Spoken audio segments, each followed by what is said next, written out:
The letter trembled in Matthew Burns's calloused hands, not from the wind rattling his cabin windows, but from the terror flooding his veins. 3 sentences, black ink, plain white paper. We know what you saw in the Cypress Arms servers. We know about folder C7. This is your only warning. His throat constricted as if invisible hands were choking him. Matthew crumpled the paper, then smoothed it out again as if a second reading might change the words. It didn't. The cabin creaked. A normal sound, but tonight every noise was a threat. Matthew's heart pounded against his ribs like it wanted to escape. He glanced at the kitchen drawer, where he kept the old .38 revolver, a relic from his security days untouched for years. "Daddy," the small voice sent electricity through his spine. Matthew spun around, shoving the letter into his jeans pocket. 7-year-old Mia stood in the hallway, her stuffed rabbit dangling from one hand, eyes heavy with interrupted sleep. "Hey, sweetheart." He forced his voice to sound normal, steady. "Bad dream." Mia shook her head, brown curls bouncing. "I heard a noise." Matthew crossed the room in 3 strides, kneeling before his daughter. He brushed a strand of hair from her face, studying those innocent eyes. His entire world contained in this tiny human. The thought of anyone threatening that world made his hands shake with rage and fear. Just the storm pumpkin. Nothing to worry about. Lightning flashed, illuminating the cabin for a heartbeat. In that frozen moment, Matthew noticed the window behind Mia was slightly open, the one he always kept locked. "How about some hot chocolate?" He scooped her up, moving away from the window. Special daddy-daughter midnight snack. While Mia sipped her cocoa at the kitchen table, Matthew casually checked every lock, every window. The letter burned in his pocket like a live coal. How had they found him? It had been 3 years since Cypress Arms laid him off without warning. 3 years of scraping by as a handyman in this remote mountain town, trying to forget what he'd accidentally discovered on the company's server the day before they terminated him. Folder C7, Project Blackout. He'd only glimpsed it for seconds before the screen went dark. But those seconds were enough to recognize what no ordinary security guard should have seen. Matthew tucked Mia back into bed, waiting until her breathing deepened with sleep. Then he retrieved the battered laptop he kept under his bed. 3 years of silence had made him complacent, but something had changed. They were coming for him now. The ancient machine hummed to life. Matthew's fingers hovered over the keyboard. Hesitating, reaching out meant exposure, risk. But staying silent meant waiting for them to come. With a deep breath, he typed an email to the only journalist he'd ever trusted. "The people who developed Project Blackout have found me. I need help." As he hit send, thunder cracked overhead, nature's warning that the storm was only beginning. Morning broke with deceptive beauty. Sunlight filtered through pine trees, turning raindrops on the windows into tiny prisms. Matthew hadn't slept. His eyes burned as he packed Mia's lunch peanut butter sandwich cut into puzzle pieces and apple slices arranged in a smile. Normal routine, as if men weren't hunting them. "Extra juice box today?" Mia asked, appearing at his elbow in her favorite blue dress and mismatched socks. Matthew forced a smile. "You bet, kiddo." And he pulled a chocolate chip cookie from behind his back. "Don't tell your teacher." Mia's delighted giggle almost made him forget the danger. Almost. The drive to Pinewood Elementary took 12 minutes on normal days. Today, Matthew checked his rearview mirror 19 times. The silver sedan 3 cars back had followed every turn. Same driver baseball cap pulled low. "Daddy, you missed the turn." Mia's voice cut through his concentration. Matthew's knuckles whitened on the steering wheel. "Just taking the scenic route today." He made a sudden left, then a right, then another right. The sedan stayed with them, not even trying to be subtle. "Is this a game?" Mia asked, her voice brightening. Matthew's mind raced. "Yeah, sweetheart, like spy movies." He reached back and squeezed her knee. "Remember what we practiced for hide and seek?" Mia nodded solemnly. Their special game was actually emergency protocol if Matthew ever said the words ice cream sundae. Mia knew to run to the nearest adult woman and say she was lost. He pulled into the crowded school drop-off zone, cutting off a minivan. The driver honked. Matthew ignored it, scanning for teachers, parents, witnesses. Safety in numbers. Ms. Reynolds, Mia's teacher, waved from the curb. Matthew exhaled for what felt like the first time in minutes. "Have a good day at a school, pumpkin." He kissed her forehead, inhaling the scent of strawberry shampoo. I'll pick you up right here at 3:15. Not a minute later. Promise? Mia held up her pinky finger. Cross my heart. He linked his pinky with hers, the ritual unchanged since she was 4. Remember, no talking to strangers. Even if they have puppies or candy, Mia recited, rolling her eyes with the worldliness of a second grader. He watched her skip toward Miss Reynolds' backpack bouncing. Only when she disappeared into the building did he allow himself to look for the silver sedan. It was parked across the street, waiting. Matthew drove straight to the sheriff's office. Sheriff Tom Landry had been his father's friend, had given Matthew odd jobs when he first moved back to town, with a baby and no prospects. If anyone would believe him, it would be Tom. The station was quiet, typical for a Tuesday morning in Riverdale. The receptionist Betty glanced up from her crossword puzzle. Matthew Burns, haven't seen you in ages. How's little Mia? Growing like a weed, he answered automatically. Is Tom in? Betty's smile dimmed. Oh, honey, you haven't heard. Tom retired last month. Moved to Arizona for his arthritis. Sheriff Wilson's in charge now. Matthew's stomach dropped. Wilson was new, unknown. Is he available? Let me check. Betty picked up her phone, but before she could dial, the front door opened. Cold air swept in, carrying with it the scent of rain and pine. Matthew turned. A woman stood in the doorway, early 30s, blonde hair cut in a practical bob. She wore hiking boots, jeans, and a windbreaker like any tourist might. But tourists didn't carry themselves with that kind of awareness. Tourists didn't scan a room for exits before fully entering. Their eyes met. Recognition flickered in hers, impossible because Matthew had never seen her before. He would have remembered. Can I help you, miss? Betty called. The woman broke eye contact, her posture instantly softening into something more casual, chameleon-like. Just looking for directions to Whitewater Falls, she said, her voice pleasant, neutral. My GPS keeps losing signal on these mountain roads. Oh, that happens all the time. Betty launched into detailed directions. Matthew moved toward the door. The woman shifted slightly, blocking his path. Their shoulders brushed. Careful, she murmured, voice barely audible. You're being watched. Before he could respond, she was thanking Betty and leaving the door swinging shut behind her. Matthew stood frozen. The warning delivered from a stranger confirmed his worst fears. But how did she know? Was she one of them or something else entirely? Did you still want to see Sheriff Wilson? Betty's voice seemed to come from far away. Matthew blinked. No, I just remembered another appointment. Thanks, Betty. Outside, the woman had vanished. The silver sedan remained across the street, a silent sentinel. Matthew walked to his truck, skin prickling with the sensation of being watched.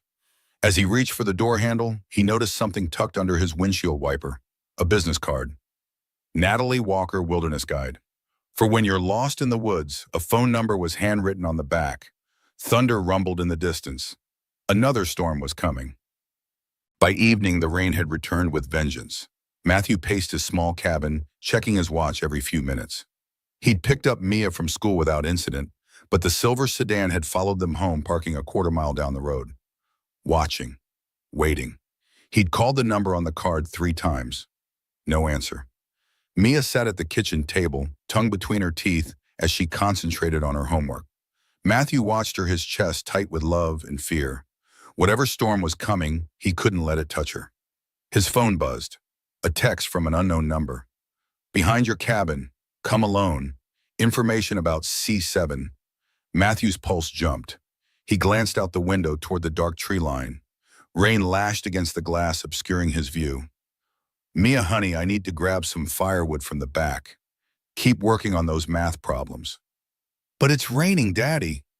Just for a minute. Lock the door behind me, okay? Don't open it for anyone but me. Mia frowned but nodded. Matthew grabbed his jacket and the revolver, tucking it into his waistband at the small of his back. He kissed Mia's head, then slipped it out the back door. The rain hit him like ice needles. Within seconds, he was drenched. The beam of his flashlight cut through darkness, bouncing off raindrops. The woodpile stood untouched. No one waited beside it. A twig snapped behind him. Matthew spun, hand reaching for his gun. The blonde woman from the sheriff's office stood 10 feet away, hands raised to show they were empty. Matthew Burns, she said, rain streaming down her face. We need to talk. Who are you? His voice was barely audible over the storm. My name is Natalie Walker. I'm with the National Cyber Defense Agency. Never heard of it. That's by design. She lowered her hand slowly. You're in danger. Tell me something I don't know. Matthew kept his hand near his waistband. Like how you know about C7. Lightning flashed, illuminating her face in stark relief. Because I helped create it. Before Matthew could process this, headlights swept across the trees. A vehicle approaching fast. Natalie's head snapped toward the light. They're here. We need to go. Now. I'm not going anywhere with you. Then you'll die here. Her voice was flat, factual. And your daughter will either die too, or worse, become leverage to make you talk. The sound of Mia's name on this stranger's lips sent ice through Matthew's veins. Don't you dare threaten my... I'm not threatening, I'm warning. Natalie stepped closer, her eyes intense. The men coming up that road won't hesitate to use her against you. They've done it before. An engine roared closer now. Gravel crunched under tires. We have 30 seconds, Natalie said. Trust me or don't, but decide now. Matthew looked toward his cabin. Through the kitchen window, he could see Mia bent over her homework, safe in a bubble of normalcy that was about to shatter. I need to get my daughter. Natalie nodded once. I'll create a diversion. Get her and meet me behind the shed. Bring only what you can carry in one trip. Before he could respond, she was sprinting toward the approaching vehicle, a small object in her hand. Matthew ran for the cabin. Behind him, he heard tires screech, then a muffled explosion. A flash of light reflected in the windows. Mia! He burst through the door. We need to go, right now. Daddy! Her eyes widened at his urgency. Remember our emergency backpack? Get it, quick as a bunny. While Mia ran to her closet, Matthew grabbed his laptop, the small lockbox with their documents and his gun. 30 seconds later, they were out the back door, Mia in his arms, her favorite stuffed rabbit clutched to her chest. Shouts came from the front of the cabin. Flashlight beams cut through the rain, searching. Where are we going? Mia whispered, her small body trembling against his. On an adventure, Matthew answered, the lie bitter on his tongue. They reached the shed just as a figure materialized from the shadows. Mia shrieked. Matthew nearly drew his gun before recognizing Natalie. This way, she hissed, leading them deeper into the woods. A narrow path, invisible unless you knew it was there, wound between ancient trees. Twice Natalie stopped them, listening. Once Matthew heard men crashing through the undergrowth nearby. Mia buried her face against his neck, silent tears mixing with rainwater. After what felt like hours, they reached a small clearing. An SUV, weighted engine off, lights dark. Get in, Natalie ordered, opening the back door. Matthew hesitated. How do I know this isn't a trap? You don't. Rain plastered her hair to her skull, making her look younger, more vulnerable. But they're tracking your truck's GPS. They know where your brother lives in Denver. They have the resources to find any known associate. Your only chance is to disappear with someone they don't know is connected to you. A child's cough punctuated the silence. From inside the SUV, Matthew tensed. Who else is here? Natalie's expression shifted minutely. My daughter Emma, she's 9. For the first time, uncertainty crossed her face, a flicker of the same fear Matthew felt daily, a parent's fear. He looked past her into the vehicle. A small figure huddled under a blanket in the back seat, face pale in the dim light. A girl with her mother's eyes and a spray of freckles across her nose. More shouts echoed through the forest. Closer now. Daddy, Mia's voice quavered. I'm scared. Decision made, Matthew slid into the back seat with Mia. Natalie jumped into the driver's seat and started the engine. Stay low, she ordered, killing the headlights. We're going off-road for the first mile. The SUV lurched forward, bouncing over roots and rocks. Matthew held Mia tight, whispering reassurances he didn't believe. Across the seat, Emma watched them with solemn eyes. Hi, she said, finally extending a hand toward Mia. I'm Emma. Are you running away from the bad men too?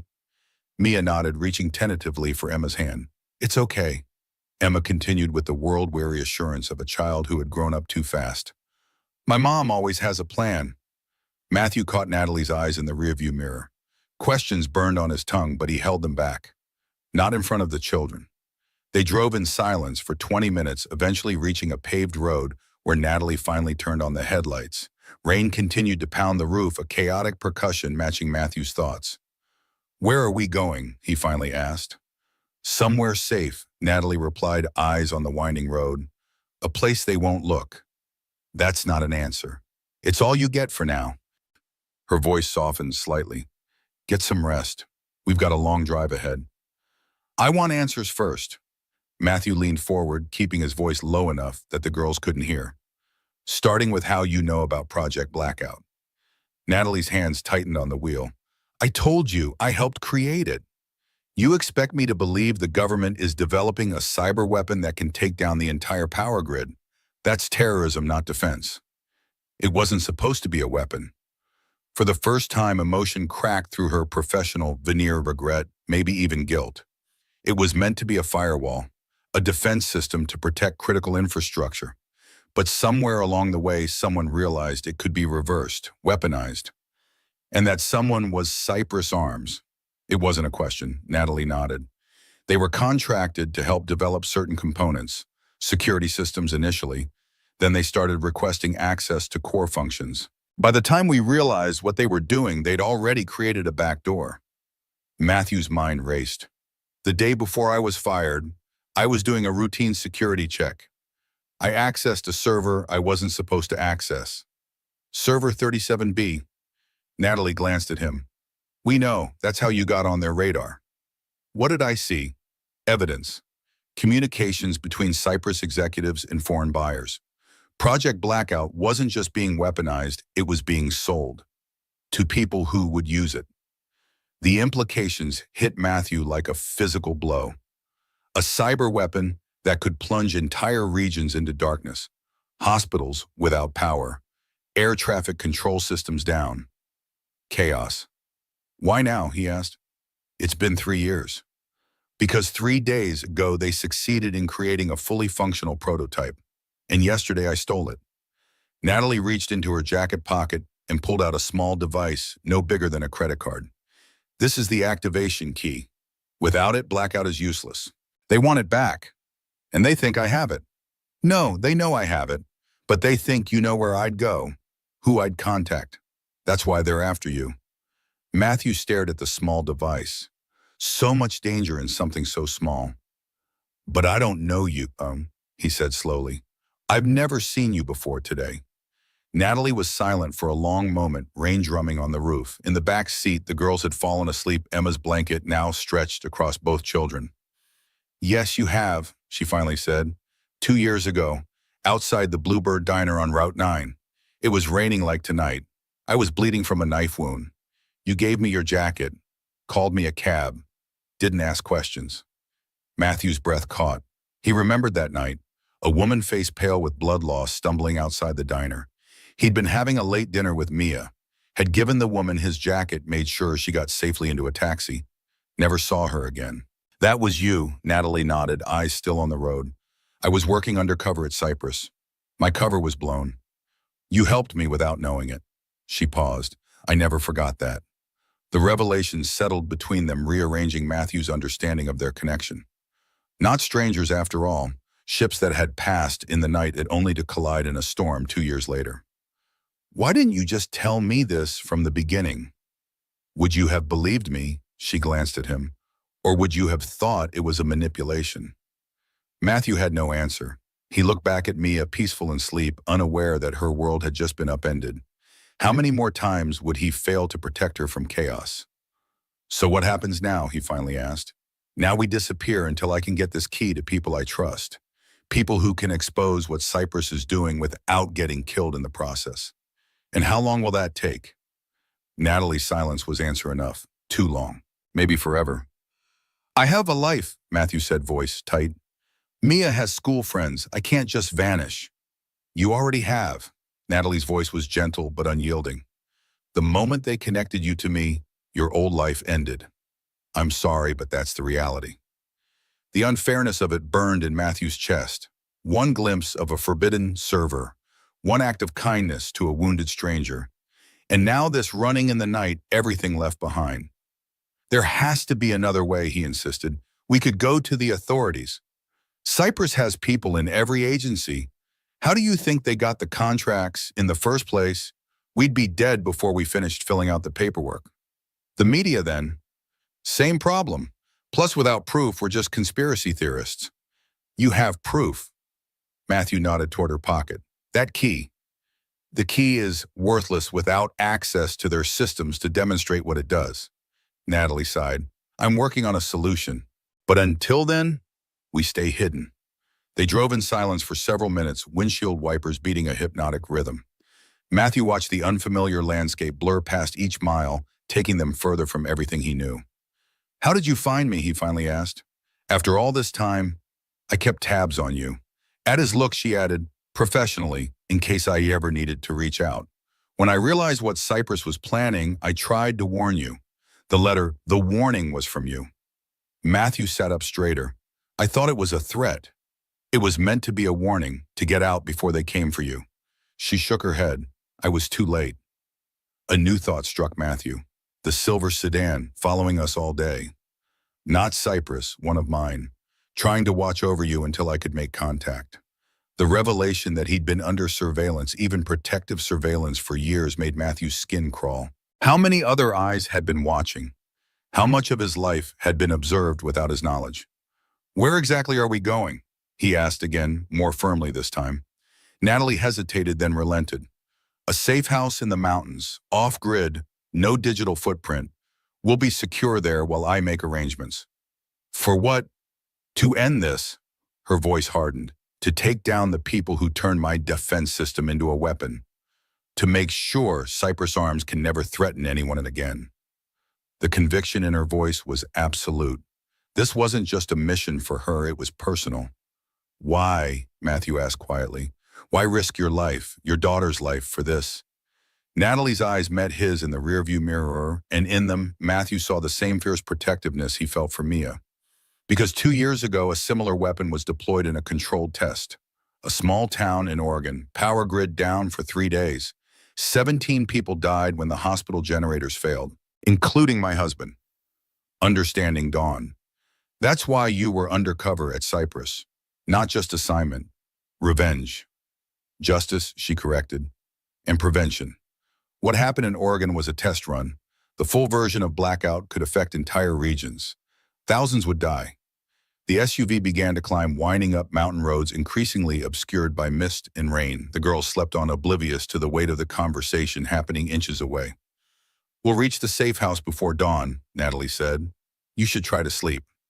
Matthew knew he couldn't, not with the world tilting beneath him, reality rewritten by each new revelation. But he leaned back in his seat, watching raindrops race across the window, each one chased by another in endless pursuit. One more question, he said softly. Why did you bring Emma with you? Why not leave her somewhere safe before taking the key? Pain flashed across Natalie's face so quick he almost missed it. They took her once before, she said, voice barely audible. To control me. I got her back, but I won't risk it again. Where I go, she goes. The admission hung in the air, raw and vulnerable. Not just agent and civilian now, but two parents trying to protect their children in an impossible situation. Matthew closed his eyes, not to sleep but to process. His life had been upended in less than 24 hours. Everything he thought he knew about his past, about the world, had been rewritten. And now he was fleeing into the unknown, with a woman he barely knew carrying a device that powerful people would kill to retrieve.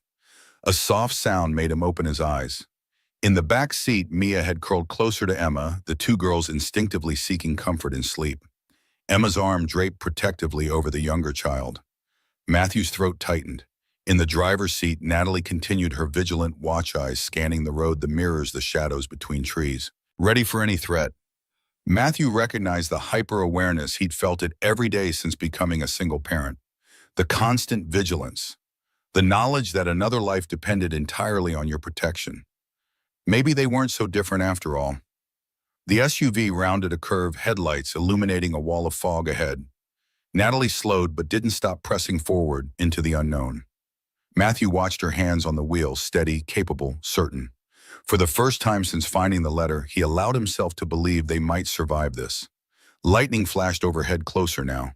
The storm was intensifying. The safe house appeared through the mist like a ghost, a weathered cabin built into the mountainside, nearly invisible among the pines. Natalie killed the engine and sat motionless, scanning the surroundings. Only after a full minute did she nod, satisfied. We're clear, for now. The girls woke as they were carried inside, blinking in confusion at the strange surroundings. While Natalie secured the perimeter, Matthew explored the cabin Spartan, but equipped with essentials: generator, wood stove, non-perishable food. Two bedrooms, the smaller, with bunk beds that made Emma's eyes light up. Top or bottom? She asked Mia, suddenly animated. Top, Mia answered shyly. I'll help you up, Emma offered, taking charge with the confidence of an older child. I sleep on top at home, too. Matthew watched them climb the ladder together, Mia clutching her rabbit. Children adapted so quickly. If only adults could do the same. After settling the girls, Matthew found Natalie in the main room, spreading items across a worn table: laptops, phones, what looked like signal jammers, and weapons. More than he expected. You came prepared, he observed. I've been planning this extraction for months, she replied without looking up. Just didn't know you'd be part of it. Lucky me. The bitterness in his voice was impossible to hide. Natalie paused, meeting his eyes. I'm sorry you're involved, but we're here now. A small device on the table beeped. Natalie frowned, grabbing a tablet. What is it? Matthew asked. Perimeter alert. Something tripped the sensor a mile out. Them. Could be wildlife. She didn't sound convinced. But we should prepare for the worst. Matthew's stomach nodded. How could they have found us so quickly? Natalie's expression darkened. Let me see your phone. It's off. Give it to me anyway. He handed it over. Natalie removed the battery, then used a small tool to pry open the casing. She extracted a tiny metallic object no larger than a grain of rice. Tracker, she said grimly. Military grade. When did you get this phone? 3 months ago, new contract. Who sold it to you? Local shop in town. Digital Life. Matthew's blood ran cold as realization dawned. Owned by a guy named Marcus. Ex-military. Always gave me discounts. He was their plant. Natalie crushed the tracker under her boot. They've been watching you longer than I thought. But why I'm nobody? Just a security guard who saw something I shouldn't have. Not just that. Natalie hesitated, then pulled a folder from her bag. There's something I didn't tell you. She opened it, revealing photos. Server rooms, circuit boards, lines of code. What am I looking at? Project Blackout's architecture. Natalie pointed to a signature on one blueprint. Look familiar. The name jumped out like a slap. Daniel Burns. My father. Matthew's voice cracked. That's impossible. He was a structural engineer. He died when I was in college. He was more than that. Natalie's voice softened. Your father designed the core routing systems Blackout is built on. Systems Cypress stole after his death. They've been hunting for his backup files ever since. The floor seemed to tilt beneath Matthew's feet. They don't want me, he whispered. They want what I might know about his work. Yes, Natalie met his gaze steadily. And now they're coming. For all of us. Matthew stared at his father's signature until the lines blurred. His chest felt hollow, each breath shallower than the last. The world he thought he knew kept dissolving, replaced by darker truths. You're lying. The words escaped before he could stop them. My father built bridges, not weapons. He built both. Natalie's voice remained gentle but firm. Daniel Burns had a public career and a classified one. Most of his government work was compartmentalized. Even he didn't know the full scope of what he was creating. A crash from outside silenced them both. Natalie moved with lethal efficiency, extinguishing lights, grabbing a tactical rifle and motioning Matthew toward the girls' room. Stay with them, she whispered. Lock the door. Use this if necessary. She pressed a handgun into his palm. Matthew's fingers closed around the weapon automatically. What about you? I'll handle it. Something in her eyes shifted, the mother receding, the agent emerging. If I'm not back in 20 minutes, there's a tunnel access in the pantry floor. Take the girls and go east through the forest. There's a ranger station 3 miles downhill. Before he could respond, Natalie slipped out the front door, vanishing into darkness like a ghost. Matthew hurried to the girls' room, forcing a smile as 2 pairs of eyes blinked up at him. Everything okay, Daddy? Mia asked, clutching her stuffed rabbit. Just fine, Pumpkin. He tucked the gun into his waistband, hidden beneath his shirt. Ms. Walker's checking outside. Thought I heard a raccoon. Emma's gaze, too perceptive for a 9-year-old, tracked his movements. My mom always says that, too. Matthew swallowed hard. Says what? That things are fine when they're not. She hugged her knees to her chest. It's okay, I know the drill. The casual acceptance in her voice broke something in Matthew's heart. This child had grown up in a war zone, not of bombs and bullets, but of secrets and surveillance, just like Mia would now. Come here, you two. He sat on the edge of the bottom bunk, opening his arms. Both girls nestled against him. Let me tell you a story while we wait. He spun a tale about brave forest animals outsmarting hunters while straining to hear sounds from outside. 10 minutes passed. 15. His palms grew slick with sweat. At 18 minutes, a floorboard creaked in the main room. Matthew tensed, gently extracting himself from the girls. Stay here, he whispered. Don't make a sound. He drew the gun, heart hammering against his ribs. The bedroom door seemed miles away. Each step forward required monumental effort. His hand trembled as it reached for the knob. The door swung open. Natalie stood there, blood streaming from a gash above her eye. Her jacket was torn, mud smeared across her face and hands. But she was alive. It's clear, she said, voice ragged. What happened? Advanced scout. One man. She wiped blood from her forehead with her sleeve. He won't be reporting back. The flat statement hung in the air between them. Matthew's mind supplied the unspoken reality Natalie had killed someone. Tonight, protecting them. The girls, he began, need to be ready to move at first light. Natalie checked her watch. That gives us 4 hours to prepare. They'll send more when their scout doesn't check in. Matthew followed her back to the main room, mind reeling. Where will we go? I have another safe house, deeper in the mountains.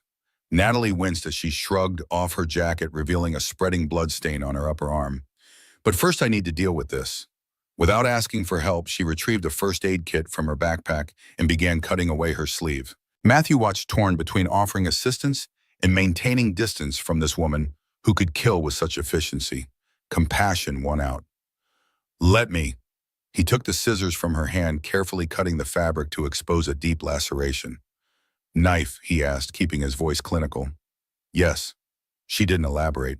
Matthew cleaned the wound with practiced movements. He'd patched up enough injuries on construction sites to know the basics. This needs stitches. There's a suture kit in the bottom compartment. The casual way she said it, like requesting a Band-Aid, told Matthew volumes about her life. While he threaded the curved needle, he studied her face. Despite the pain she must be feeling, her expression remained composed, focused. I've never done this before, he admitted. Not on a person. A ghost of a smile touched her lips. First time for everything. As he worked on closing the wound, the silence between them grew heavy with unasked questions. Finally, Matthew couldn't contain them anymore. My father, he said, tying off another stitch. How much do you know? Natalie's eyes met his. Enough. He was brilliant, principled. He believed he was creating defensive systems to protect critical infrastructure. And was he? She hesitated. Initially, yes.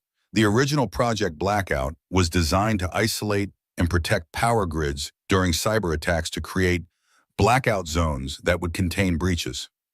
When did it change? After his death. Natalie winced as the needle pierced skin again. Cypress Arms acquired his research through a series of shell companies. They inverted his design, turned a shield into a sword. Matthew's hand stilled. The accident? Was it really an accident? The question had haunted him for years. His father's car plunging off a mountain road one rainy night. No witnesses, no explanation. Natalie's silence was answer enough. Did you know, his voice hardened. When you recruited me at the diner that night, did you know who I was? No, she shook her head. That was genuine coincidence. I was injured, compromised. You helped me. She paused. I only made the connection later when I was reviewing personnel files from Cyprus and saw your name, your father's name. And you've been watching me ever since. Protecting you, she corrected. When I realized who you were, I knew they'd eventually come for you too. Matthew tied off the final stitch, then covered the wound with gauze. His hands were steady, but his mind churned with implications. The files, he said suddenly. You think my father hid backup files somewhere? I know he did. Natalie rolled her shoulder, testing his handiwork. He told his handler he'd created fail-safe's insurance in case the project was ever weaponized. And you think I know where they are? I don't. Not consciously, perhaps. She leaned forward, intensity radiating from her. But your father was clever. He wouldn't have left obvious breadcrumbs. Think, Matthew. Did he ever give you anything unusual? A key, a drive, coordinates? Matthew shook his head, frustrated. Nothing. We weren't even that close after my mother died. He buried himself in work. Disappointment flickered across Natalie's face, quickly masked. There has to be something. I'm sorry. The words felt inadequate against the weight of her expectations. Natalie nodded once, accepting the setback with the same stoicism she'd shown toward her physical injury. Rest while you can. I'll keep watch. Matthew hesitated, unwilling to leave her alone. Your arm will be fine. Her tone brooked no argument. Check on the girls. They need you more than I do. He knew a dismissal when he heard one. As he turned toward the hallway, a strange memory surfaced: his father's last birthday gift, a month before the accident. A beautiful wooden box, hand-carved with an odd locking mechanism.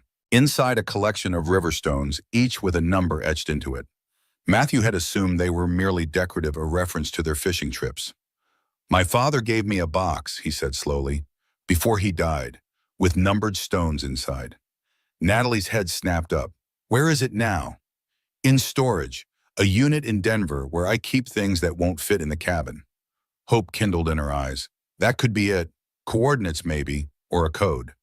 Or just rocks, Matthew cautioned, not wanting to feed false hope. We need that box. Determination hardened her features. But Denver's too risky now. They'll be watching all your known locations. Matthew ran a hand through his hair, exhaustion settling into his bones. So what do? We adjust. Natalie reached for a map, spreading it across the table.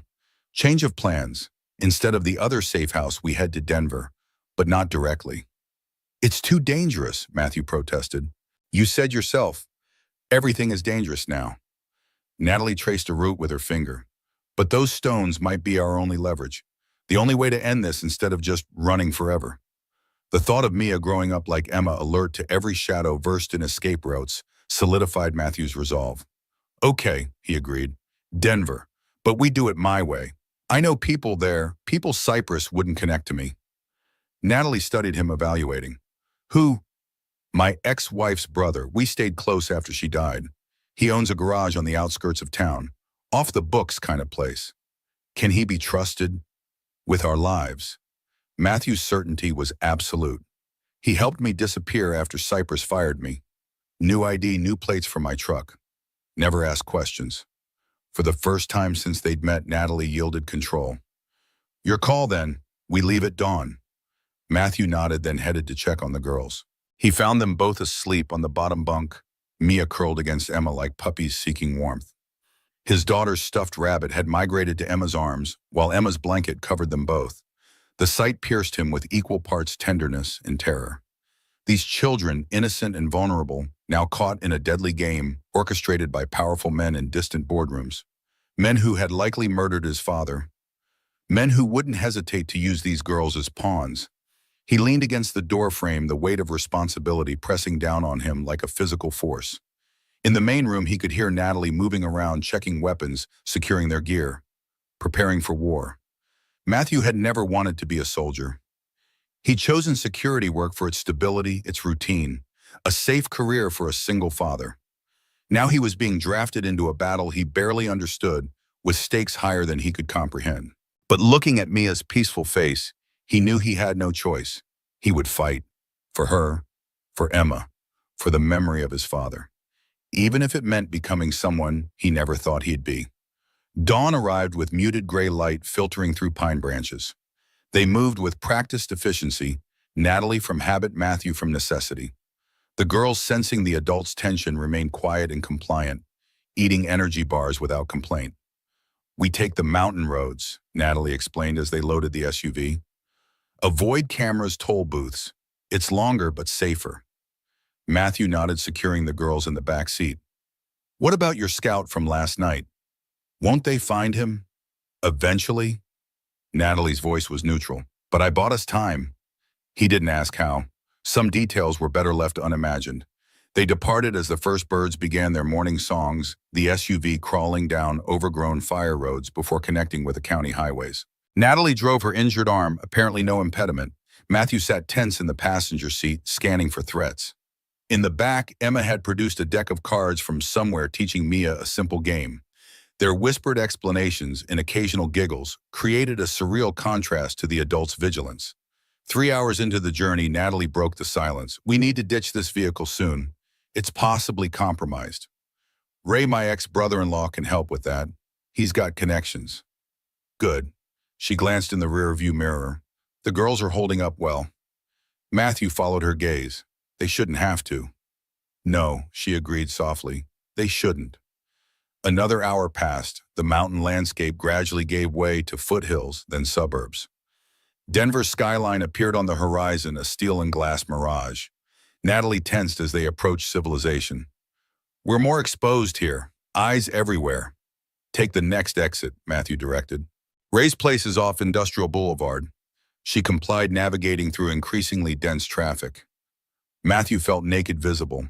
After days in isolation, the presence of so many people, so many potential threats, was overwhelming. Ray's garage appeared ahead, a sprawling compound of corrugated metal buildings surrounded by a chain-link fence. Cars in various states of repair filled the yard, a perfect hiding place. Natalie pulled around back as Matthew instructed. A burly man with a salt and pepper beard emerged from a side door, wiping his hands on a rag. His eyes widened at the sight of Matthew. Matt, Jesus, man, what are you? His gaze shifted to Natalie, then the girls in the back. Understanding dawned. Trouble. The worst kind, Matthew confirmed, climbing out. Need to go dark for a few days. Ray nodded once. No questions, no hesitation. Just immediate acceptance and assistance. Inside. Now. They followed him through a maze of dismantled engines and car frames to a small apartment above the main garage. It was sparse but clean, a hideout disguised as living quarters. Bathrooms through there, kitchen stocked. Ray gestured around. Security cameras cover every approach. Motion sensors on the perimeter.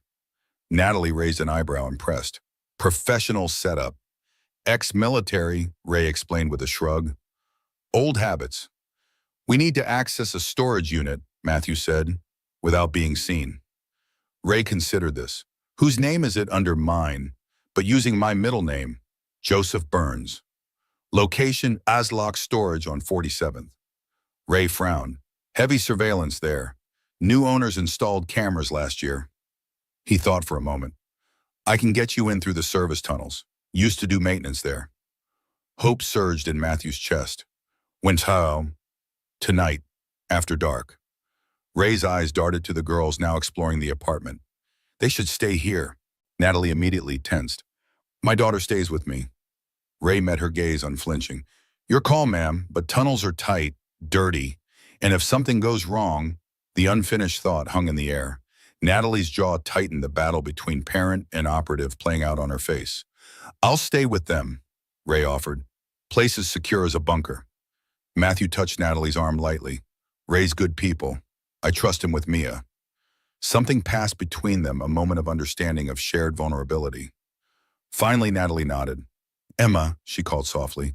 Come here, sweetheart. The girl approached, her expression already resigned. She knew what was coming. Natalie knelt to eye level. Mommy has to go somewhere tonight, just for a little while. Is it dangerous? Emma asked matter-of-factly. No more than usual. The casual lie flowed easily from Natalie's lips. Emma studied her mother's face, then nodded. I'll watch Mia.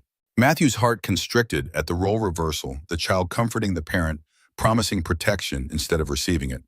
He saw Natalie blink rapidly, fighting emotion. That's my brave girl. She pressed a kiss to Emma's forehead. Remember the rules. Stay quiet, stay hidden, no windows, no phones. Emma recited, and if someone bad comes, use the emergency signal. Natalie nodded, squeezing her daughter's shoulders. I'll be back before you know it. Matthew turned to Mia, crouching beside her. Hey, pumpkin, you're going to have a sleepover with Emma while I run an errand with Ms. Walker. Are the bad men still looking for us? Mia's direct question caught him off guard. He hesitated, then answered honestly. Yes, but they won't find us here, and Mr. Ray will keep you safe. Mia clutched her rabbit tighter. When can we go home? The innocent question pierced Matthew's heart. Soon, he lied. But right now, we're having an adventure, remember? She nodded solemnly. A scary adventure. Sometimes the best stories are a little scary. He forced a smile. But they always have happy endings. Another lie, but necessary. Ray provided them with darker closed caps to hide their faces. As dusk fell, he outlined the plan: a service entrance, 2 blocks from the storage facility, maintenance tunnels running beneath an emergency exit that would place them inside the compound. Security patrol passes every hour, he explained. You'll have a 15-minute window between sweeps. Weapons? Natalie asked. Ray opened a cabinet, revealing an impressive arsenal. Take your pick. She selected a compact 9mm with a suppressor. Matthew opted for something smaller, more concealable. As they prepared to leave, Natalie pulled Emma aside for one final embrace. Matthew did the same with Mia, inhaling the scent of her hair, committing it to memory. Back soon, pumpkin. Be good for Emma and Mr. Ray. I will. Mia's small fingers wrapped around his. Be careful, Daddy. Always am. The night air carried a chill as they slipped out the back entrance. Ray handed Matthew a set of night vision goggles. 30 minutes, Ray reminded them. Then I start worrying. Matthew nodded, throat tight. Take care of my girl. With my life, Ray promised. They disappeared into the shadows, moving silently through back alleys and service roads. Natalie took point, her movements fluid and purposeful. Matthew followed, hyper-aware of every sound, every shifting shadow. The service entrance Ray had described was hidden behind a dumpster, a rusted door with a faded maintenance-only sign. The lock yielded easily to Natalie's picks. Inside, the tunnel stretched before them, dark and damp. Their breathing echoed against concrete walls as they navigated by the green glow of night vision. Your brother-in-law, Natalie whispered as they walked. He's more than just a mechanic. Ex-Delta, Matthew confirmed. Retired after 3 tours. Julie, my wife, never talked about his service. Said it changed him. War does that. Her voice held personal knowledge. They continued in silence, counting turns as Ray had instructed. Left, right, straight for 50 yards, then right again. The air grew staler, thicker with dust and abandonment. Finally, they reached a metal ladder leading upward. According to Ray, it would emerge inside a maintenance closet within the storage facility. I'll go first, Natalie insisted, already climbing. Cover me if needed. Matthew watched her ascend, noting how she favored her uninjured arm. At the top, she pressed her ear against the trapdoor, listening intently before pushing upward with agonizing slowness. A sliver of dim light appeared. Natalie peered through, then pushed the door fully open and pulled herself up. After a tense moment, her face reappeared in the opening. Clear, she whispered. Come up. The maintenance closet was cramped and musty. Cleaning supplies lined metal shelves untouched for months. Natalie cracked the door, scanning the corridor beyond. Which unit? She asked. 317, Matthew replied. End of the South Hall. They slipped into the corridor, moving swiftly between pools of security lighting. Cameras were mounted at intervals, but Ray had identified their blind spots with professional precision. Unit 317 appeared ahead, a standard roll-up door with a padlock. Matthew produced a key from his pocket, hands steady despite the adrenaline coursing through him. The lock clicked open. He lifted the door slowly, wincing at every metallic sound. Inside, cardboard boxes and furniture draped in sheets created a maze of forgotten possessions. What are we looking for? Natalie asked, sweeping her flashlight across the space. Wooden chest, about this big, Matthew indicated with his hands. It would be in the back with Julie's things. They moved deeper into the unit shifting boxes, uncovering memories Matthew had packed away years ago. His wedding photo, Mia's crib, Julie's medical records from her losing battle with cancer. Here, Natalie's voice cut through his thoughts. She stood before a wooden trunk, hand resting on its curved lid. But it wasn't the box Matthew had described. This was larger, older, his father's military footlocker. That's not it, he said, frowning, but I don't remember storing this here. He knelt beside it, examining the padlock. It looked new compared to the weathered trunk. I don't have a key for this. Natalie produced a set of picks from her jacket. Allow me. The lock surrendered after 30 seconds of manipulation. Matthew lifted the lid, revealing neatly organized contents, military memorabilia, medals, photographs of his father in uniform. I've never seen these, he murmured, lifting a purple heart. He never talked about his service. Many don't, Natalie replied softly. Beneath the memorabilia lay a sealed envelope yellowed with age. Matthew's name was written across it in his father's precise handwriting. With trembling fingers, he broke the seal. Inside was a single sheet of paper covered in numbers and a brief note. Matthew, if you're reading this, I'm gone, and you found trouble. The stones in your birthday box are the key. Arrangement matters. What I built to protect has been twisted to destroy. Find the backup. Finish what I started. I'm sorry for the secrets. For the distance, everything was to keep you safe, Dad. Matthew stared at the cryptic message, emotions churning.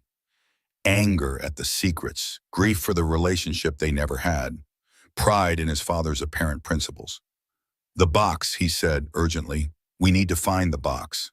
They resumed searching, tossing aside sheets and opening containers with increasing desperation. The minutes ticked by, their window closing with each passing second. There. Matthew spotted a familiar shape beneath an old blanket. He lunged for it, pulling free the hand-carved box his father had given him. It was exactly as he remembered, polished oak with an intricate locking mechanism. Inside, 7 smooth river stones rested in velvet depressions, each etched with a number. This is it, he breathed. Natalie examined the stones, then the paper from the envelope. Coordinates maybe, or a cipher key. I don't know, but we need to. A sound from the corridor silenced them both. Footsteps, radio static. Security patrol, Natalie whispered. Early. They froze, flashlights extinguished. Matthew clutched the box to his chest, heart hammering. The footsteps grew louder, then paused directly outside their unit. A beam of light swept beneath the door, probing the darkness. The radio crackled. Unit 317 secure, a voice reported, continuing sweep. And the footsteps resumed, fading down the corridor. Matthew released his breath, shoulders sagging with relief. That was too close, he whispered. We need to go. Natalie nodded, already repacking the footlocker to hide evidence of their search. She paused, frowning at something in the bottom corner. What is this? She lifted a plastic ID badge. Even in the dim light, the logo was unmistakable: Cypress Arms. Matthew took it, turning it over in his hands. His father's face stared back at him alongside the title, Director Project Blackout. I don't understand, Matthew said, voice hollow. He worked for them. Natalie's expression shifted, a complex calculation happening behind her eyes. This changes things. What things? A cold dread spread through Matthew's chest. Instead of answering, Natalie reached for her phone, a direct violation of their security protocol.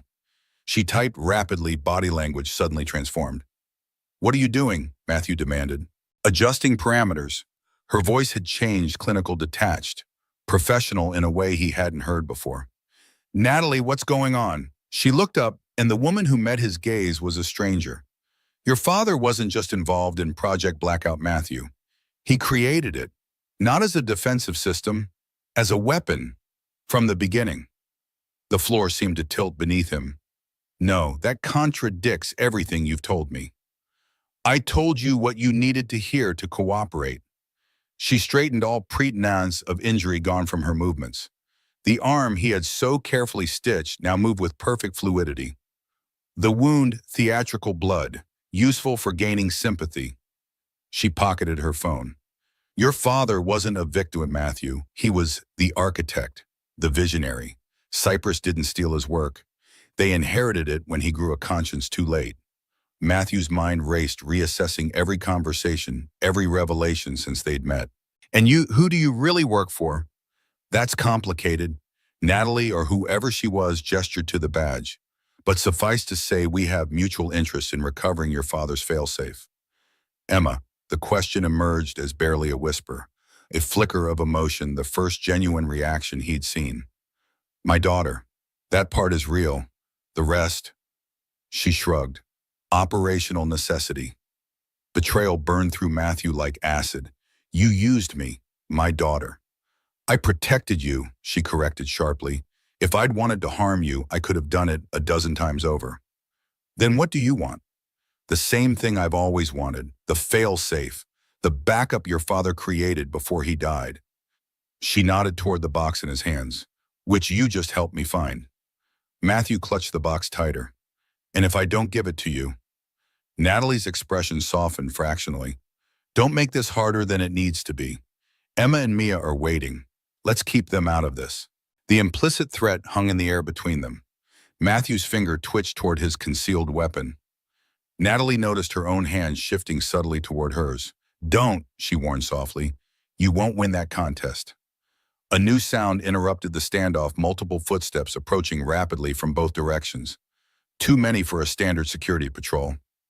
Natalie tensed. We have company. Your people, Matthew asked, still processing the betrayal. No. Natalie's expression hardened into something dangerous. Cyprus, we've been compromised. Despite everything, Matthew recognized genuine alarm in her voice.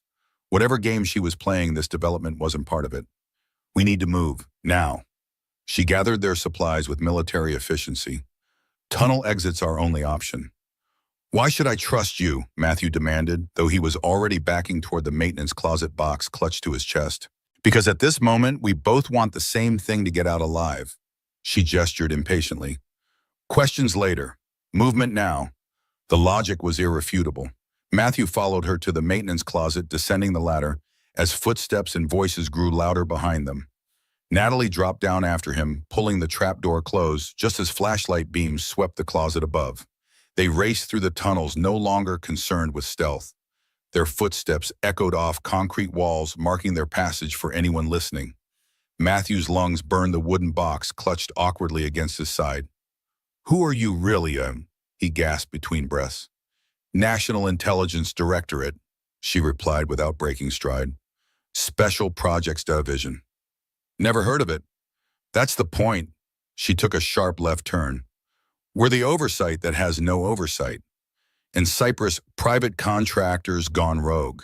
They took your father's weapon and planned to auction it to the highest bidder. So you weren't lying about that part. I rarely lie completely, she said with grim humor. Half-truths are more sustainable. They reached a junction, concrete tunnels stretching in 3 directions. Natalie hesitated, consulting a mental map. This way, she decided, veering right. Matthew followed, mind racing. If my father created blackout as a weapon, why would he build a fail-safe? Remorse, Natalie replied simply. He realized what he'd done too late, tried to mitigate the damage. A crash echoed behind them, the trapdoor being discovered. Voices reverberated through the tunnels, distorted by concrete and distance. They're in the maintenance tunnels. Seal all exits, Natalie cursed under her breath, accelerating. Exits compromised. We need an alternative. There, Matthew pointed to a rusted ladder leading upward. Ventilation shaft. Might connect to the surface. Without hesitation, Natalie began climbing. Matthew followed the box, hampering his movements.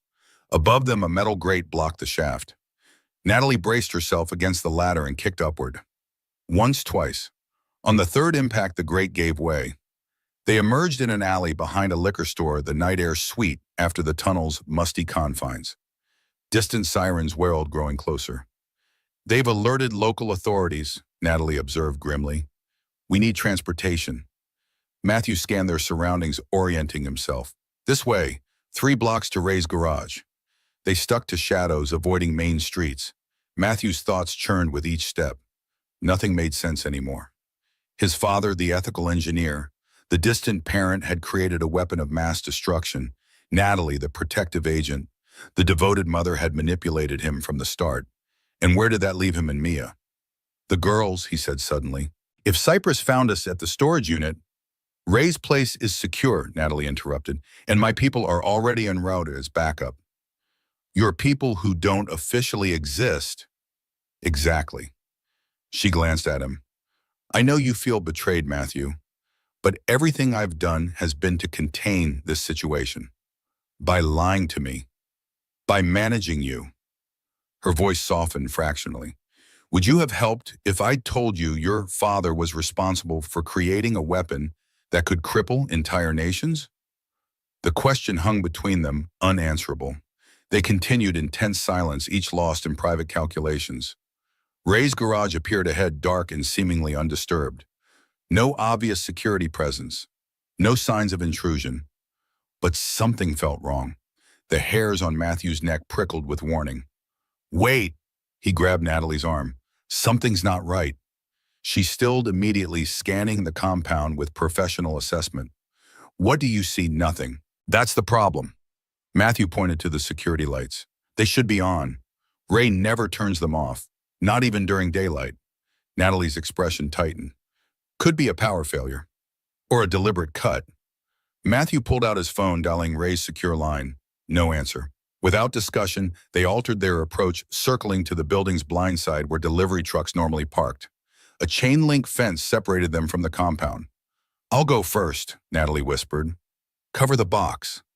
Before Matthew could protest, she scaled the fence with impressive agility, dropping silently to the other side. She gestured for him to follow. The wooden box made climbing awkward, but Matthew managed. They crept toward the main building, skirting pools of darkness that shouldn't have existed. A side door hung partially open, another red flag. Ray was fanatical about security. Nothing was ever left unlocked, even inside the compound. Natalie drew her weapon, motioning Matthew behind her. They entered slowly, every sense straining for danger. The garage's interior was preternaturally silent. No music from Ray's ever-present radio. No humming of power tools or computers. They ascended the stairs to the apartment, each step amplified in the stillness. The door at the top stood ajar, darkness beyond. Matthew's heart hammered against his ribs, dread crystallizing into certainty. Something was very wrong. The apartment was in chaos. Furniture overturned, glass shattered across the floor, signs of a violent struggle, and blood. Too much blood smeared across the wall in crimson streaks. "Mia." Matthew's control shattered. He rushed forward, caution abandoned. "MIA." "Matthew, wait," Natalie hissed, but he was beyond listening. He tore through the apartment, checking every room, every closet, under every bed. Nothing.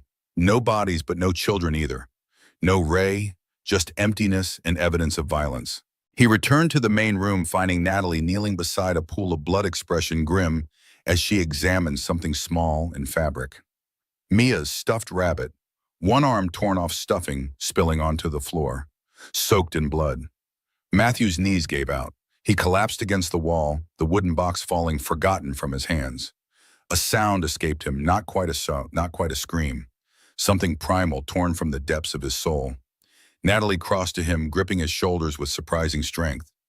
"Listen to me," she said, voice commanding attention. "This isn't Mia's blood. It's too much, and there are no bodies, which means they're still alive." "You don't know that," Matthew whispered, eyes fixed on the mutilated toy. "I do." She forced his gaze to meet hers. "This is staged, designed to break you. If they wanted them dead, we'd have found them."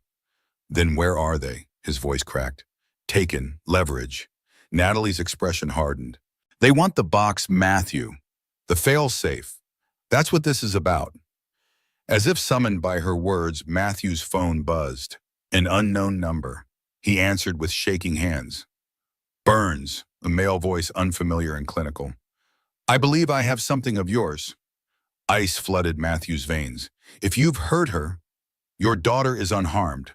For now, the same applies to Agent Walker's child and your associate." Matthew's eyes met Natalie's. She nodded once, confirming the caller's identity without speaking. "What do you want?" Matthew asked, though he already knew. "The box and its contents, unaltered and complete." "How do I know they're alive?" A pause, then Mia's voice came through, small and frightened. "Daddy, I want to come home." "Mia," Matthew clutched the phone tighter. "Baby, are you okay? Are you hurt?" "I'm scared, Daddy. There are men with guns." The male voice returned. "Satisfied, you have 1 hour to deliver the box to the coordinates we'll send. Come alone. No law enforcement, no NID involvement, or the children die first." The call disconnected. Seconds later, a text arrived with GPS coordinates. Matthew stared at the phone, then at Natalie. "You heard?" "Yes." Her face had transformed, all pretense stripped away. What remained was something terrifying, not a mother's panic, but a predator's focused rage. "They've miscalculated." "They have our children," Matthew exploded. "How is that a miscalculation?" "Because they've given us something more precious than leverage." Natalie retrieved the wooden box from the floor. "They've given us clarity. No more divided loyalties. No more separate agendas." She was right, Matthew realized. Whatever secrets, whatever lies had come before, none of it mattered now. There was only one objective: getting their children back safely. "What's the play?" he asked, soldier to soldier. "They'll be expecting a trap," Natalie replied, examining the box. "So we'll give them exactly what they expect, just not where they expect it." She opened the box, studying the numbered stones. "These are the key to the fail-safe. Your father designed a dead man's switch. If activated, it would release all Project Blackout documentation to major news outlets worldwide. How do you know this? Because we've been hunting for it since his death. Natalie arranged the stones in numerical order. Cyprus wants to destroy it. My agency wants to control it. And what do you want? She looked up, eyes cold with purpose. Right now, to burn Cyprus to the ground. Matthew nodded slowly. Where do we start? By understanding this. She gestured to the box. Your father was brilliant but sentimental. The key won't be complex coding or advanced cryptography. It will be something personal, something only you would understand. Matthew studied the stones' memories stirring. River stones, collected on fishing trips, their rare moments of connection. Each trip, he'd let me choose one stone to take home, he murmured. Said they were pieces of time we could keep. He picked up the first stone, turning it in his palm. The etched number was familiar somehow. Wait, Matthew grabbed his phone, pulling up the calendar. These aren't just numbers. They're dates, our fishing trips. Understanding dawn. The arrangement matters, he quoted from his father's note. Not numerical order, chronological order. He rearranged the stones by date. The pattern formed a simple sequence, a GPS coordinate. Lookout point, he realized. On the river where we fished. There's a cave behind the waterfall. Dad showed it to me once, said it was our secret place. Natalie nodded, already plotting. The failsafe must be hidden there. She checked her watch. The exchange point they provided is 20 minutes from here. The river is 40 minutes in the opposite direction. They'll have the exchange location under surveillance, Matthew thought aloud. Probably already watching it. Yes, which is why you'll go there exactly as instructed. While you go to the river, Matthew finished, following her logic, they'll focus on me giving you time to retrieve the failsafe. No, Natalie's expression hardened. You go to the river, I'll handle the exchange. But they specifically said me, lone. Precisely why it should be me. Natalie's voice left no room for argument. I'm trained for this, Matthew. You're not. They're expecting me, he insisted. They'll know immediately it's a deception. Not if they can't see clearly. She gestured to their similar builds, similar coloring. At night from a distance, with the right clothes and hat, I can pass for you long enough to initiate engagement. And the children will be kept separate from the exchange point. Standard protocol for leveraged negotiations. Natalie was already moving, gathering supplies from hidden compartments around the apartment. Once I confirm their location, my team moves in. Your team, the ones who don't officially exist, already mobilizing, she confirmed, checking her phone, waiting for coordinates. Matthew processed this, searching for flaws in the plan. They'll kill you when they realize the deception. They'll try. The cold certainty in her voice should have been disturbing. Instead, Matthew found it reassuring. I still don't trust you, he said bluntly, but I trust your motivation. You'll do anything to save Emma, just as you would for Mia. Natalie handed him a sleek black phone. This has one purpose: to call me when you find the failsafe. The line is secure. I'll dispatch a team to your location immediately. Matthew took the device, doubt gnawing at him. What if there's nothing there? What if we're wrong about the coordinates? Then we've lost nothing by checking. The exchange is still our primary play. She hesitated, then added, but your father was thorough. If he created a failsafe, he made sure it would survive him. She was right again. Whatever his father's true nature, hero or villain, his methodical precision was legendary. If Daniel Burns had hidden something, it would be exactly where he intended it to be. They moved quickly after that, preparing for their separate missions. Natalie transformed herself with subtle efficiency, donning Matthew's jacket, adjusting her posture to mirror his, tucking her hair beneath his cap. The resemblance was uncanny, especially in low light. 30 minutes to the exchange window, she noted, checking her weapons.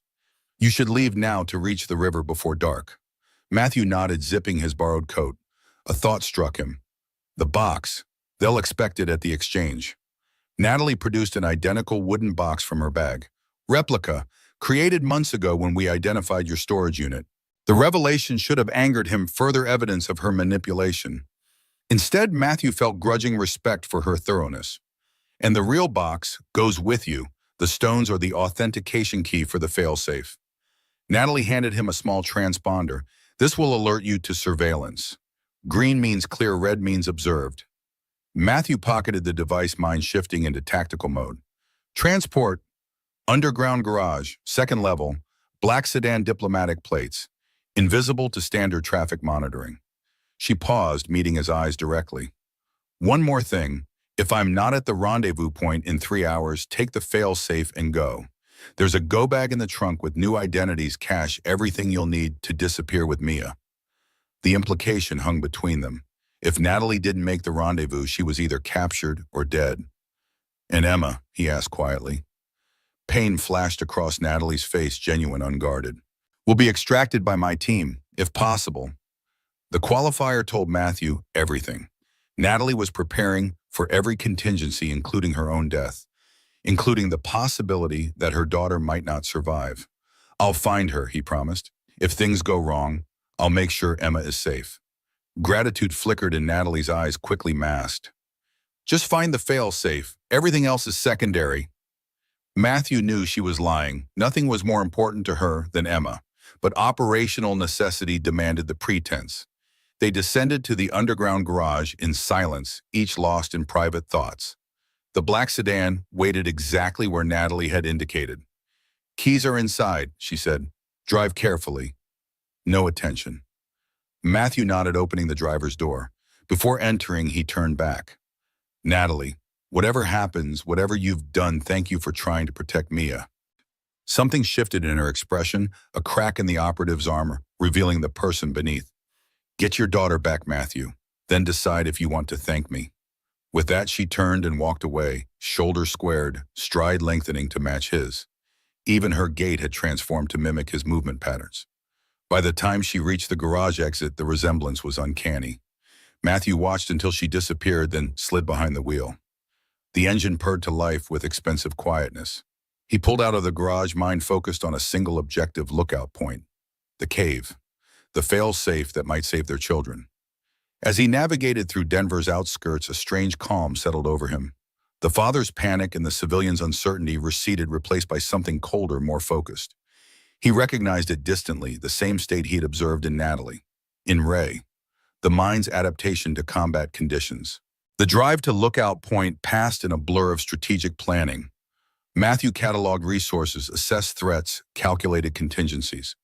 The wooden box set beside him on the passenger seat, 7 river stones arranged in their proper sequence. Pieces of time, his father had called them.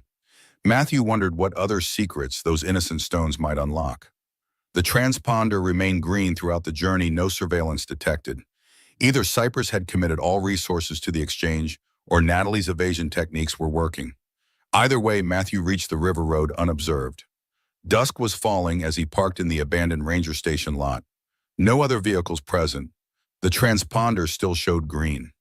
He tucked the box under his arm and set out on the hiking trail, moving swiftly through gathering shadows. The waterfall's roar grew louder as he approached Lookout Point. Memories surfaced with each step, his father pointing out birds, teaching him to cast a fishing line, sharing rare smiles when a trout was caught. Simple moments that now seemed impossibly complex. Had his father been thinking of Project Blackout even then? Had those peaceful days been haunted by the weapon he'd created? The trail curved around a granite outcropping, revealing the waterfall in twilight splendor. 50 feet of thundering water catching the day's last light in rainbow prisms. Below, the pool churned with white foam, feeding the river beyond. Matthew scanned the area for threats, a habit already forming after days with Natalie. Nothing moved except the eternal fall of water. The cave entrance was just as he remembered, a narrow gap behind the waterfall's eastern edge, invisible unless you knew exactly where to look. Accessing it required traversing a slippery rock ledge, with the waterfall's spray making each step treacherous. Matthew secured the box inside his jacket and began the careful journey across. One slip meant a 40-foot plunge onto rocks. He moved methodically, testing each foothold before committing his weight. Halfway across, his phone vibrated. Natalie's secure line. He pressed against the rock face, creating enough stability to answer. I'm almost at the cave, he reported without preamble. Change of plans. Natalie's voice was tight, controlled. They were waiting at the exchange. Ambush. Cold fear gripped Matthew's chest. The children. Not here, secondary location. Her breathing was labored. I've got 2 bullet wounds, nothing critical, evaded pursuit for now.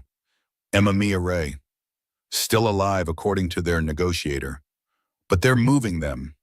The sound of running footsteps came through the line. They know it's a split play. They've figured out we're after the failsafe too. Matthew's mind raced. How could they know about Lookout Point? A moment of silence then. There's a mole in my organization, has to be. They were too prepared. What's our move?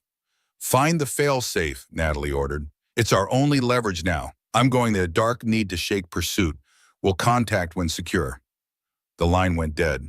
Matthew stared at the phone calculations shifting. The situation had deteriorated drastically. Natalie injured, the children being moved. A mole in her organization. And he was alone on a rock ledge, hunting for a failsafe that might not exist. For a moment, despair threatened to overwhelm him. Then Mia's face flashed in his mind, her trust, her innocence. The rabbit she carried everywhere now torn and bloodied as a message. Matthew pushed forward with renewed determination. 3 more steps brought him to the cave entrance, a black void behind the waterfall's curtain. He slipped inside the roar of water, immediately muffled. Darkness enveloped him. He activated the phone's flashlight, revealing a narrow passage extending into the mountain. The air was damp and cold, heavy with mineral scents. Matthew advanced cautiously, scanning for signs of human presence. 20 feet in the passage widened into a small chamber. His light played across natural rock formations, centuries of water's patient artistry. Nothing man-made, no sign of a failsafe. Disappointment surged. Had he misinterpreted the coordinates? Was this entire mission a misdirection? He swept the light more systematically, examining every crevice. Near the back wall, something reflected the beam, a metallic glint amid stone. Matthew approached, heart quickening. There, embedded in the cave wall, was a small metal plate. No larger than a playing card, it bore no markings except a shallow depression in its center. A depression the exact size and shape of a river stone. Matthew retrieved the box, examining the 7 stones. Which one would activate the mechanism? The sequence had led him here, but which stone was the key? He remembered his father's note: arrangement matters, not just the sequence of coordinates, the arrangement of the stones themselves. Matthew laid the stones in the mound, reproducing their chronological order. A pattern emerged. The stones formed a simple arrow pointing to the stone from their last fishing trip together. The final memory they'd shared before his father's death. With careful movements, Matthew pressed that stone into the metal plate's depression. It fit perfectly. For a breathless moment, nothing happened. Then a soft click echoed through the cave. A section of wall slid aside, revealing a small alcove. Inside sat a waterproof case, military grade, with a biometric lock. Matthew placed his thumb on the scanner, pulse racing. Would his father have programmed it to recognize him? Had he planned this contingency so thoroughly? The lock flashed green. The case opened. Inside lay a single USB drive and a handwritten letter. Matthew unfolded the paper with trembling fingers, his father's familiar handwriting swimming before his eyes. If you are reading this, I've failed to correct my greatest mistake. Project Blackout began as my attempt to protect our nation's infrastructure. Somewhere along the way, protection became control, then weapon. I didn't see it happening until too late. This drive contains everything: the original code, the weaponized modifications, the shell companies, the officials who authorized it. Enough evidence to stop them if used correctly. I'm sorry for the secrets, for the distance I kept. It was never lack of love, but fear of what my work might bring to your door. Trust no one completely. Verify everything. And remember that even in the darkest moments, there is always a choice. Your father. Matthew stared at the letter, emotions warring within him. Grief for the father he'd never truly known. Anger at the secrets that had endangered Mia. Relief that Daniel Burns had in the end chosen conscience over complicity. He pocketed the drive and letter, securing them inside his jacket. The fail-safe was real. They had leverage. Now he just needed to reach Natalie before Cypress found either of them. As Matthew turned to leave, his transponder flashed from green to red. He was no longer alone. Matthew extinguished his light, immediately plunging the cave into darkness. He pressed against the wall, controlling his breathing as footsteps echoed from the passage. Multiple sets, armed men moving with professional precision. The fail-safe felt impossibly heavy in his pocket, so close to success only to be cornered. A voice called out, female and familiar. "Matthew, it's me. I've secured the perimeter." Relief flooded him. Natalie had made it after all. He stepped forward, reaching for his light, then stopped. Something was wrong. The voice was Natalie's, but the cadence was off. Too calm for someone with 2 bullet wounds. And she'd said she was going dark, evading pursuit. Matthew remained silent, easing toward a side passage he'd noticed earlier. The footsteps grew closer. "Matthew, I know you're in here. The children are safe. We recovered them during the exchange." Another red flag. Natalie would have led with Emma's name, not the children. "We don't have much time," the voice continued. "Cyprus has deployed a secondary team. We need to move." Matthew slipped into the side passage just as flashlight beams swept the main chamber.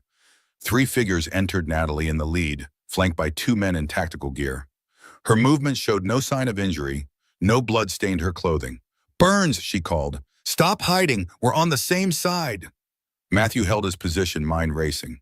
If this was Natalie, why the deception about her injuries? If not Natalie, then who? "A twin, a doppelganger, the cave branches ahead," one man reported. "He could be in either passage." "Take left, I'll take right," Natalie ordered. "He has the fail-safe. Non-lethal takedown only." The men separated, moving deeper into the cave. Natalie approached Matthew's hiding spot, flashlight beam sweeping methodically.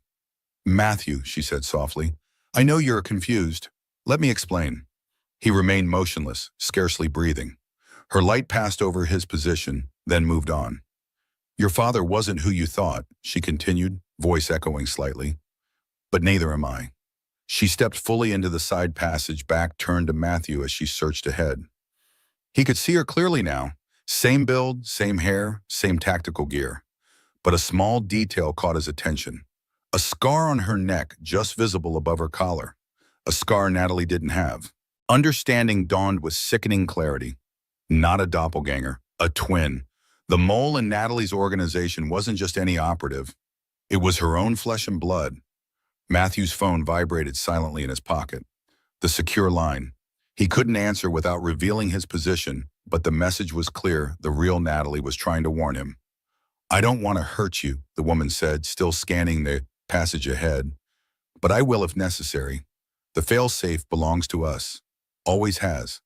Us. Not the NID, not Cyprus, someone else entirely." The realization left Matthew reeling. They'd been playing a 3-sided game all along with the children as pawns, and he'd just found the queen.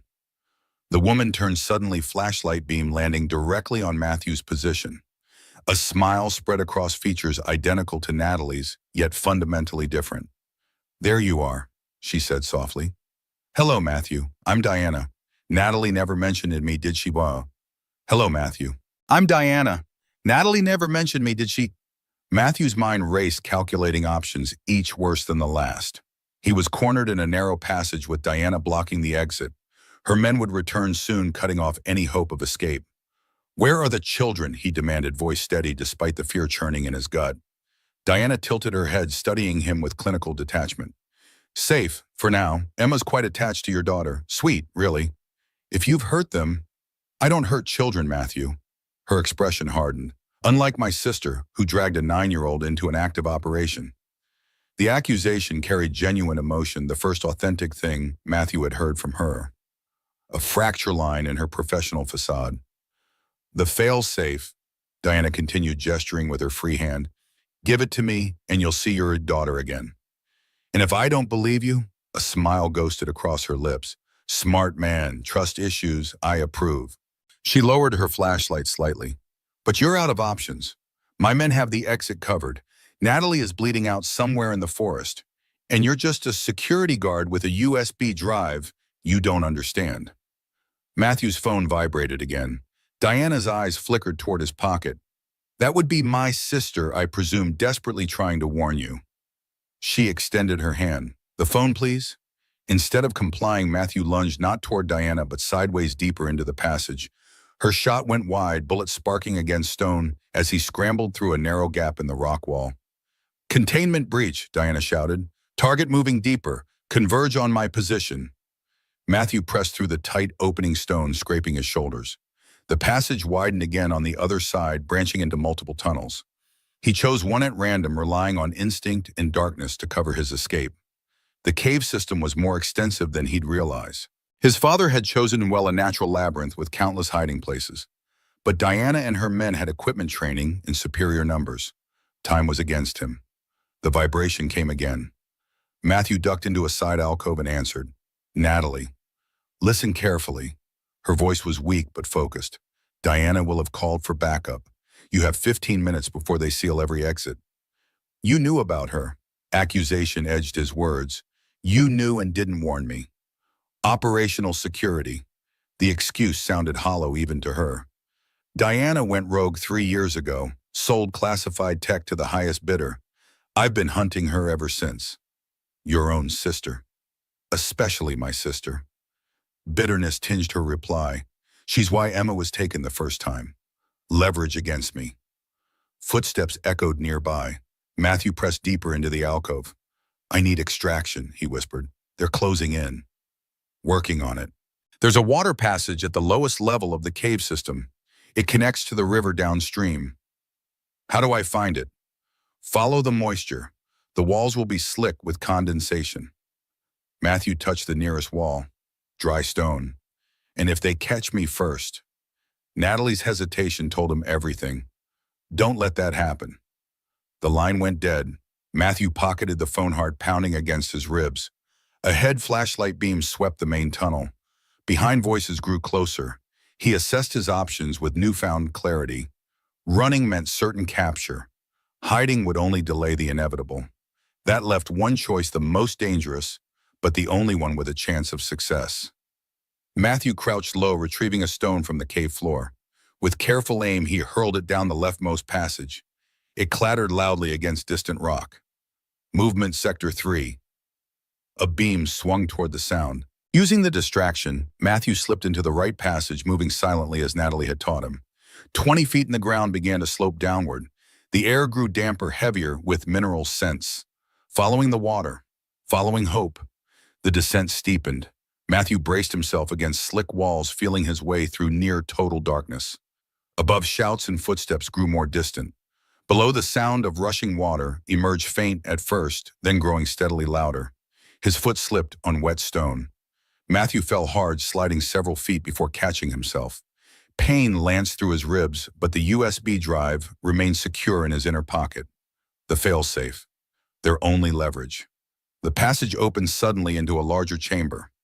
Matthew's eyes had adjusted enough to discern a faint blue glow emanating from below bioluminescent algae in an underground pool. The water bubbled and churned, disappearing into a narrow tunnel at the chamber's edge. Natalie's escape route, a submerged passage leading to the river. Matthew approached the pool's edge, assessing the gap. 10 feet of water, maybe 15. No way to tell how long the underwater tunnel stretched beyond. If it narrowed too much, he'd be trapped, drowned in darkness. Voices echoed from the passage behind him. No time for hesitation. Matthew secured the USB drive in a waterproof inner pocket, said a silent prayer for Mia and Dove. The cold hit like a physical blow, driving air from his lungs. The current caught him, immediately pulling him toward the underwater tunnel with frightening strength. Matthew fought the panic rising in his chest, focusing on controlled movements, conserving oxygen. The tunnel mouth loomed ahead, a dark oval in the blue-green glow. He kicked hard, propelling himself into the passage. Instantly, the current accelerated, tumbling him through darkness. His shoulder scraped stone, then his hip. The roar of water filled his ears. Lungs burning, Matthew reached forward, seeking any hint of the tunnel's end. His fingers found only rushing water and slick stone. Blackness crowded the edges of his vision. Just when surrender seemed inevitable, the passage widened. The current thrust him upward into breathable air. Matthew gasped, filling his lungs with sweet oxygen as the river carried him into moonlight. He'd made it. Somehow. The river swept him downstream, away from the waterfall and searching lights. When his strength returned, Matthew swam to the bank, dragging himself onto mossy earth. For several minutes he lay there, simply breathing, savoring survival. The phone miraculously still worked, sealed in its tactical case. Matthew dialed Natalie's secure line. I made it, he reported, voice hoarse from river water, through the underwater passage. Good, Relief colored her tone.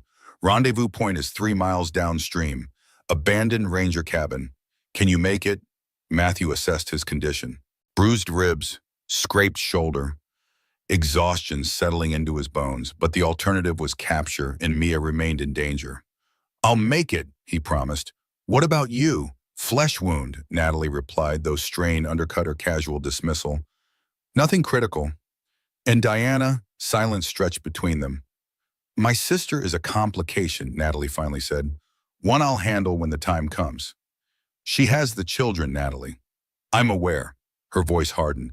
That's why we need the failsafe. It's our only leverage. Matthew touched the pocket containing the USB drive. I have it. Daniel's insurance policy.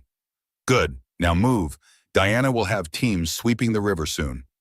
The line disconnected. Matthew dragged himself to his feet, orienting by the moon and rushing water.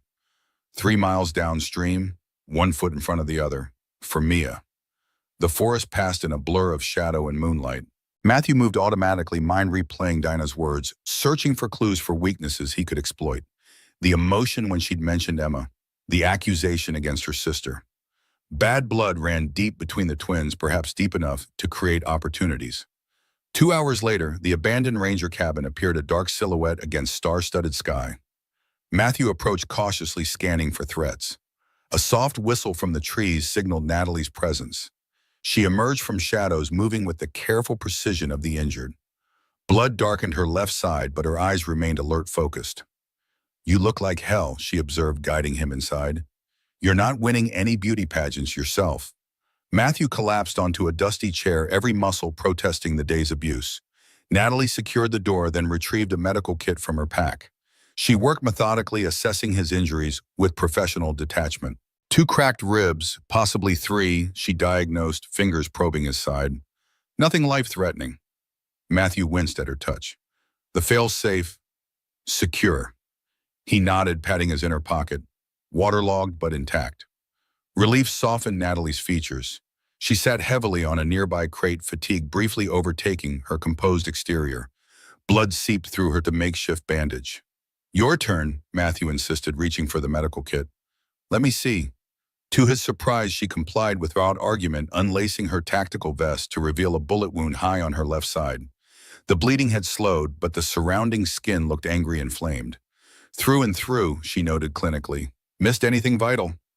Still needs cleaning. Matthew opened an antiseptic packet. This will hurt. Not my first rodeo. As he worked on her wounds, silence settled between them, not comfortable but not hostile either. The shared experience of survival, of mutual dependence, had shifted something fundamental in their dynamic. Diana, Matthew said finally. She's really your twin. Natalie's jaw tightened. Identical. Down to the DNA. Why didn't you tell me? Would you have believed that my identical twin sister went rogue, sold classified technology to America's enemies, and is now working with the very corporation we're fighting? Her laugh held no humor. I barely believe it myself some days. Matthew secured a fresh bandage over her wound. Families are complicated. Understatement of the century. Natalie reached for her tactical pack, retrieving a laptop. We need to examine the failsafe, see exactly what we're working with. Matthew produced the USB drive, now dried but functional. Natalie booted the computer, her expression intent as she inserted the drive. Files populated the screen, hundreds of documents, schematics, code repositories. Daniel Burns' legacy preserved in digital form. My God, Natalie breathed, scrolling through the contents. This is everything. The original design specs, the weaponization protocols, the shell companies. She opened another folder. And this the kill switch. Kill switch. Your father built a backdoor into Project Blackout, a way to permanently disable it if it ever fell into the wrong hands. Her fingers flew across the keyboard. With this, we could render the entire system inert, useless to Cyprus, useless to Diana, useless to anyone. Hope kindled in Matthew's chest. We can end this. Not quite that simple. Natalie's expression sobered. The kill switch requires physical access to Cypress Arms' main server farm. We'd need to upload it directly to their network. Where is this server farm? Arlington facility, where you work security. The coincidence struck Matthew anew. his father's design, his former workplace, his daughter now in danger because of both. So we need to break into one of the most secure facilities in the country while being hunted by your homicidal twin sister and a private military corporation. Yes, Natalie closed the laptop. But first we need to get the children back. Diana will want to trade, the fail-safe for the kids. Exactly what she expects. Natalie's expression hardened, which is why we won't do it. We'll use the prospect of a trade to locate the children, then extract them ourselves. Matthew stared at her. That's insanely risky. Less risky than trusting Diana to honor any agreement. Natalie's voice carried the weight of bitter experience. She betrayed her country, her agency, her own sister. She won't hesitate to eliminate loose ends when she has what she wants. The tactical assessment was sound, but the human cost potentially devastating. If they failed, both children would suffer. And if we can't find them before the trade, Matthew pressed. If Diana keeps them hidden, Natalie met his gaze directly. Then we make the trade and deal with the consequences. She hesitated, then added softly, I won't sacrifice Emma or Mia, not even for this. The admission vulnerability from a woman who revealed so little felt monumental. Matthew nodded, accepting her word. So how do we find them? We start with what we know. Natalie retrieved a map from her pack, spreading it across the cabin's dusty table. Diana is meticulous, methodical.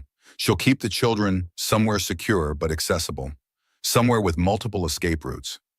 Like Ray's garage, Matthew suggested. We know they were there. Temporarily, perhaps, but she would have moved them immediately after securing the location. Natalie marked several points on the map. These are potential holding sites based on Diana's previous operations. Safe houses, abandoned facilities, properties owned through shell companies. Matthew studied the markings all within 50 miles of Denver. That's a lot of ground to cover. We won't have to check them all. Natalie's expression shifted, a new calculation emerging. Diana will contact us soon for the trade. When she does, I'll trace the call. She'll expect that. Of course, but my sister has a pattern. She always calls from at least 5 miles from her actual location to give herself buffer zone. Natalie tapped the map. Once we have the call location, we can narrow our search. The strategy was sound if dependent on Diana's predictability. Matthew found himself analyzing the plan with newfound tactical awareness, assessing weaknesses, identifying contingencies. Days with Natalie had changed him, awakened instincts he didn't know he possessed. What about Ray? He asked suddenly. If he's still alive, he is. Natalie's certainty was reassuring. Diana doesn't eliminate assets unnecessarily. Ray has skills she might find useful. Then he might help the children. Create opportunities. Possible, but we can't count on it. Natalie stood, wincing slightly at the movement. We should rest while we can. Diana won't call until morning. She'll want us sleep-deprived, anxious, emotional.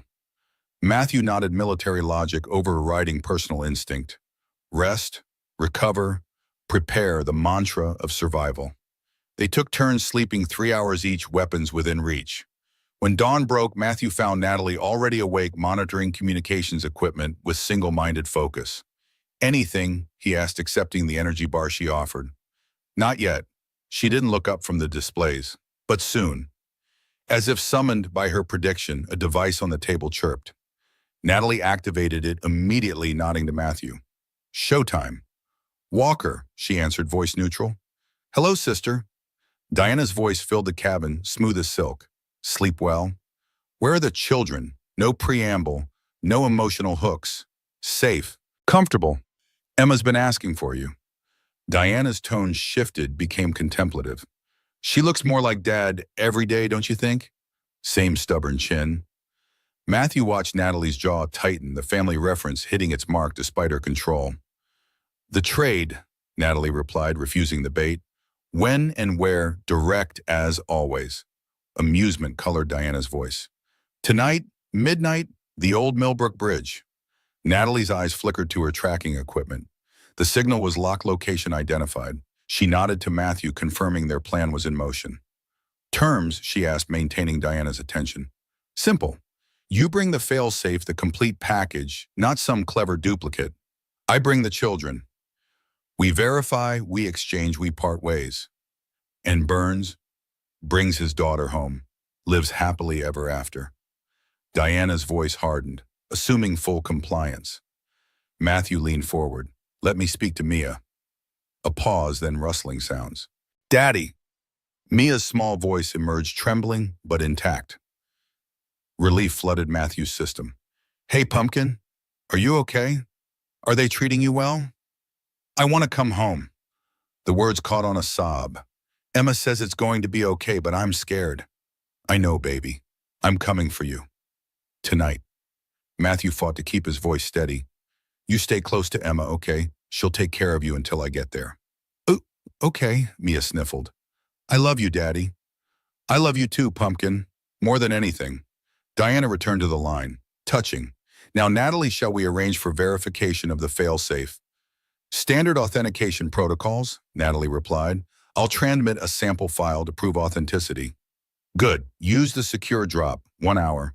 Diana's tone turned contemplative again.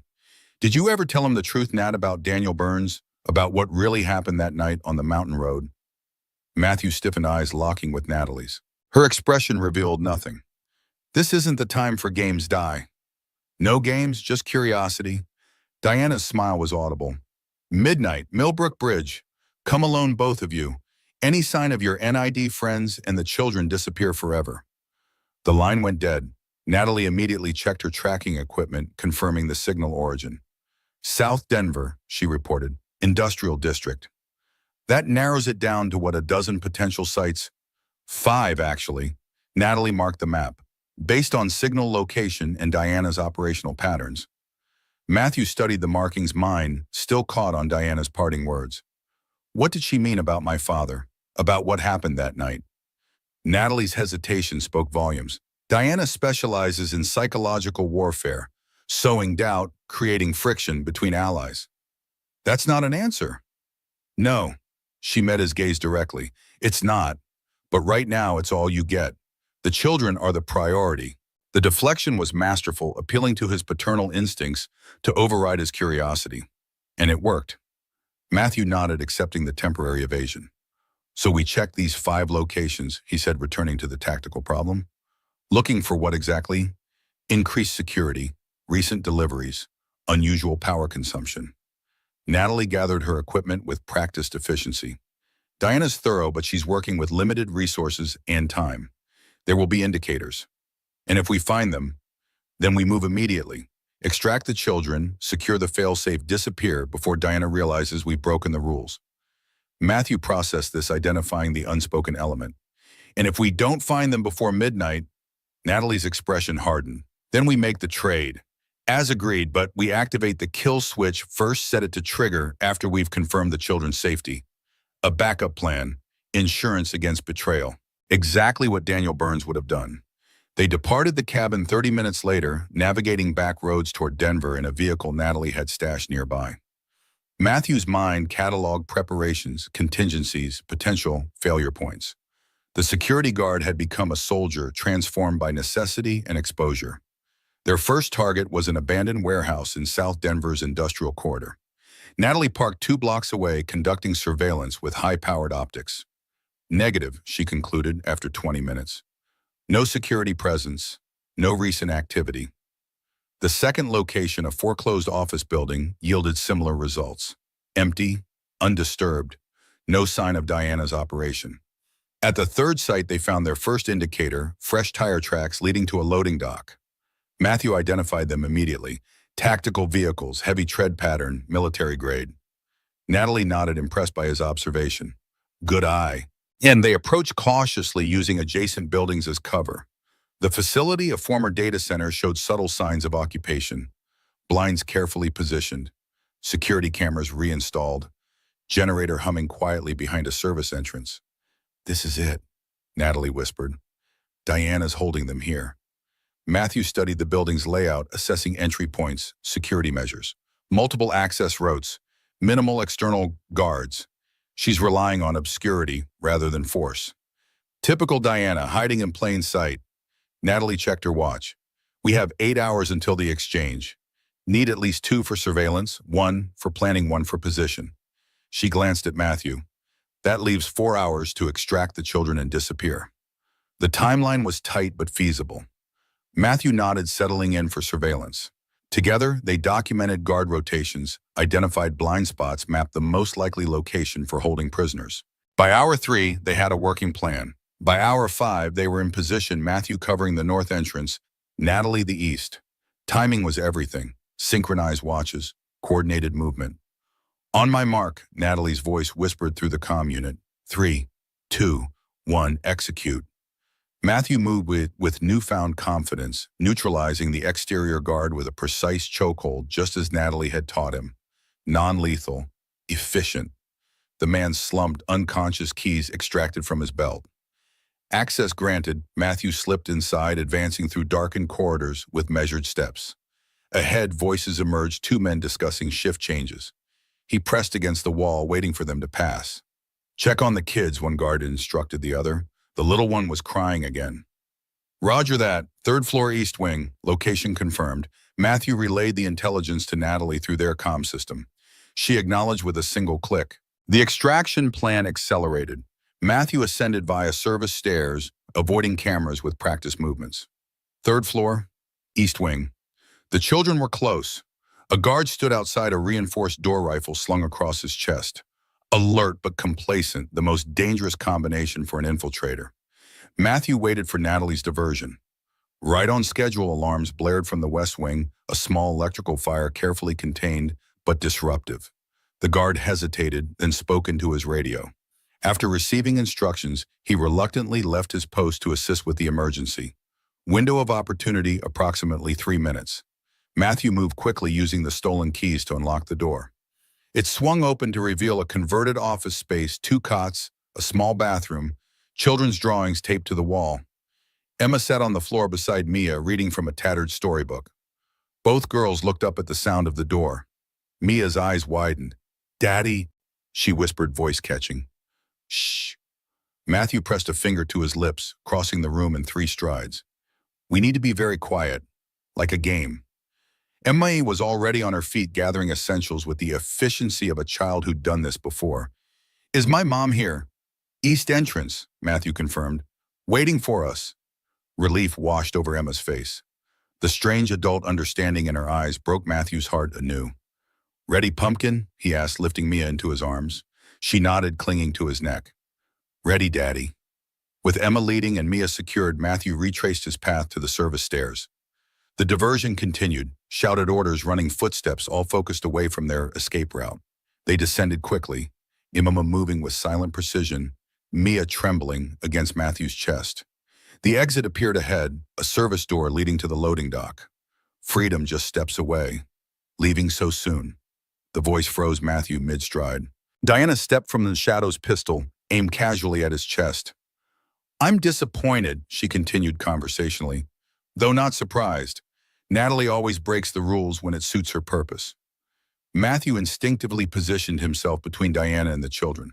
"Your quarrel is with us, not them." Noble but unnecessary. Diana kept the weapon trained on him. "As I told you before, I don't hurt children. Just use them as leverage." When required, her gaze shifted to Emma. "Hello, niece. You've grown since I last saw you." Emma pressed closer to Matthew, eyes wide with recognition and fear. "The fail-safe," Diana continued, attention returning to Matthew.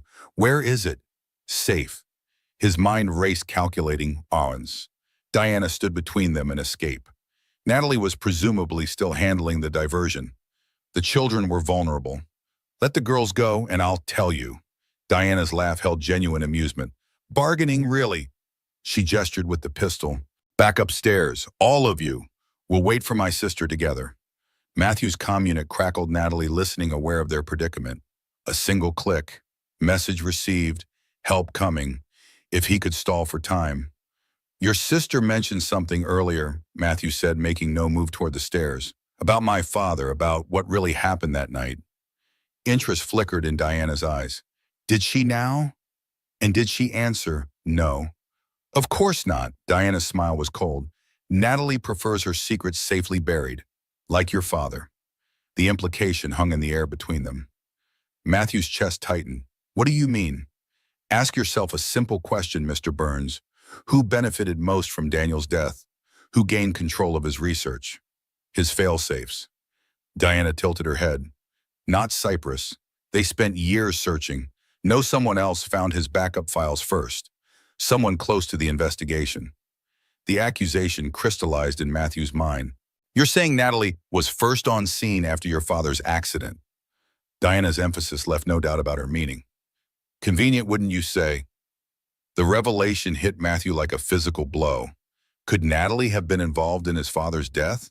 Had everything they're meeting at the diner, her protection, her guidance, been elaborately constructed? Manipulation. She's lying, Daddy, Mia whispered, sensing his distress. The simple statement, delivered with a child's certainty, centered him. Diana was a master manipulator. Creating division was her specialty. Truth or lies, her goal remained the same: separate him from Natalie. Break their alliance. Upstairs, Diana repeated, gesturing with the gun. Now, TM. Matthew held his ground. No. Surprise flickered across Diana's face. Excuse me? I said no. Matthew straightened, decision made. You won't shoot me. You need me to access the fail-safe. You won't shoot the children because even you have lines you won't cross. That leaves us at an impasse. Diana's expression hardened. You're making a grave miscalculation. Am I? Matthew stepped forward, deliberate provocation. Prove it. Diana's finger tightened on the trigger, a warning, not yet a decision. The standoff stretched between them, seconds expanding into eternities. Then from the darkness behind Diana, a new voice emerged. Hello, sister. Diana whirled, weapon tracking toward the sound. Too late. Natalie emerged from shadow, her own pistol already aimed. Drop it, Natalie ordered. For a breathless moment, identical faces stared at each other across leveled weapons, mirror images locked in lethal opposition. You won't shoot me, Diana said, confidence unwavering. Not in front of Emma. Try me. Natalie's voice was ice. Children, close your eyes. Emma immediately covered Mia's eyes with her hands, then squeezed her own shut. The simple action, protective, instinctive, spoke volumes about her upbringing. Diana hesitated, calculation evident in her expression. This doesn't end here, Nat. You know that. It ends now. Natalie stepped closer. Drop the weapon. Something shifted in Diana's posture. A decision reached a new course plotted. She lowered her pistol slowly. Always the hero, she said softly. Always the perfect daughter, the perfect agent, the perfect mother. Bitterness edged each word. Does he know what it cost you, what you sacrificed for the greater good? Enough. Natalie's aim never wavered. On your knees, hands behind your head. Diana complied with fluid grace, a smile playing at her lips. Ask her, Matthew. Ask her about Sentinel Protocol. Ask her about Daniel Burns and the original failsafe. Matthew looked between the sisters, uncertainty blooming anew. What is she talking about? Psychological warfare, Natalie replied, securing Diana's hands with zip ties. Creating doubt between allies, standard procedure. Is it working? Diana asked, smile widening. I think it's working. Natalie hauled her sister to her feet. Matthew, take the children. East exit. Vehicle is waiting. I'll handle this. The dismissal was clear. Natalie wanted him away from Diana's poison, away from questions she wasn't prepared to answer. Wait. Matthew stood his ground. What's Sentinel Protocol? Frustration flashed across Natalie's face. Not now. Yes, now then. Matthew's voice hardened. No more deflections. No more operational security. If we're partners in this, I deserve the truth. The sisters exchanged a look, something unspoken passing between them. Diana's smile grew triumphant. Natalie's expression closed like a fortress under siege. Sentinel Protocol was the original mission, Natalie finally said. Locate and secure all of Daniel Burns's fail-safes before they could be weaponized. By anyone, Diana added pointedly, including the government. Matthew processed this, implications expanding outward. And my father? Natalie's hesitation was answer enough. Diana laughed softly. Tell him, Nat. Tell him who was driving the car that forced Daniel off that mountain road. The accusation hung between them, monstrous and unthinkable. Matthew stared at Natalie, searching for denial, for outrage, for any sign of innocence. He found only regret. It wasn't supposed to happen that way, Natalie said quietly. He was meant to be extracted, brought in, protected. The world tilted beneath Matthew's feet. You killed him. It was an accident. The roads were slick. He swerved too hard. An accident you covered up. Matthew's voice sounded distant to his own ears. An accident you've been hiding from me while using me to find his failsafe. Before Natalie could respond, an explosion rocked the building. Alarms blared. The diversion had become something much more dangerous. Diana smiled. Right on schedule. The blast concussion sent them all staggering. Dust and debris rained from the ceiling as emergency lights flickered then stabilized to a pulsing red glow. Somewhere in the distance, automatic weapons fire erupted. What have you done? Natalie demanded, steadying herself against the wall. Diana's smile widened. Insurance policy. Did you really think I came alone? Despite the zip ties binding her wrists, Diana radiated confidence. Whatever was happening had been planned, orchestrated to perfection. Matthew, Natalie snapped, take the children and go. Now. The urgency in her voice penetrated his shock. Whatever betrayals lay between them, the children remained innocent, vulnerable. Matthew scooped Mia into his arms and grabbed Emma's hand. This way, he instructed, heading toward the service exit. Wait. Emma pulled back, eyes fixed on her mother. Mom, come with us. Conflict flashed across Natalie's face, duty warring with a maternal instinct. She glanced between her daughter and her captive sister. Go with Matthew, she ordered. I'll be right behind you. Promise, Emma's voice cracked, revealing the frightened child beneath the composed exterior. Promise, oh. Natalie's expression softened fractionally. Now go. Matthew hesitated, torn between his anger at Natalie's deception and the tactical reality she was their best chance of escape. Diana's people were coming. Decisions had to be made. 3 minutes, he said, locking eyes with Natalie. Then we're gone. She nodded once, understanding the ultimatum. Matthew led the children toward the exit mine, racing through contingencies. The USB drive remained secure in his pocket, their only leverage more valuable than ever now. They reached the service door as another explosion rocked the building closer this time. Matthew pushed through into the night air, immediately scanning for threats. The parking area remained clear, but smoke billowed from the facility's west wing. Tactical vehicles approached from the main road lights, extinguished Diana's reinforcements. This way, Matthew urged, guiding the children toward the tree line where Natalie had stashed their vehicle. What about Mom? Emma resisted, looking back toward the building. She's coming, Matthew assured her, though doubt gnawed at his certainty. But we need to reach safety first. They moved quickly through shadows, avoiding open ground. Mia clung to Matthew's neck, trembling, but silent. Emma kept pace beside them, her movements showing the same tactical awareness as her mother's, a child trained for survival from birth. The SUV waited exactly where Natalie had indicated, keys hidden behind the rear wheel well. Matthew secured the children in the back seat, then slid behind the wheel, eyes constantly scanning for pursuit. 2 minutes had passed. No sign of Natalie. We should wait, Emma insisted, voice tight with fear. She promised. Matthew checked his watch. 1 more minute. The tactical vehicles had reached the facility, now disgorging armed personnel who moved with military precision. The operation was larger than anticipated, not just Diana's personal team, but a fully equipped strike force. Who are these people? Matthew murmured, watching through the windshield. The consortium, Emma replied matter-of-factly. That's what Aunt Diana calls them. The casual revelation from a 9-year-old sent chills down Matthew's spine. Not just Diana gone rogue, but an entire shadow organization. The stakes kept escalating, the game growing deadlier by the minute. 3 minutes. Decision time? Matthew's hand hovered over the ignition, leaving men abandoning Natalie to whatever fate awaited inside. Staying risked the children's safety, the one line he'd sworn never to cross. Please, Emma whispered, just a little longer. On the plaintive request broke something inside him. Matthew had lost his father to violence, his wife to illness. He knew the hollow ache of abandonment, of questions left unanswered. Could he inflict that same wound on this child? 2 more minutes, he conceded. Then we have to go. Emma nodded, eyes fixed on the facility's entrance. The seconds ticked by with excruciating slowness. More armed personnel surrounded the building. Gunfire echoed sporadically from inside. Whatever confrontation was occurring between the sisters and Diana's people, it had escalated beyond containment. Mom taught me about exfiltration protocols, Emma said suddenly. If separated, proceed to the nearest safe house and await contact for 48 hours. After that, activate the emergency relocation plan. The recitation delivered in the sing-song cadence of a child repeating a memorized lesson twisted Matthew's heart. What kind of childhood had this girl known? Always running, always hiding, always preparing for the worst. Your mom is very thorough, he replied, unsure what else to say.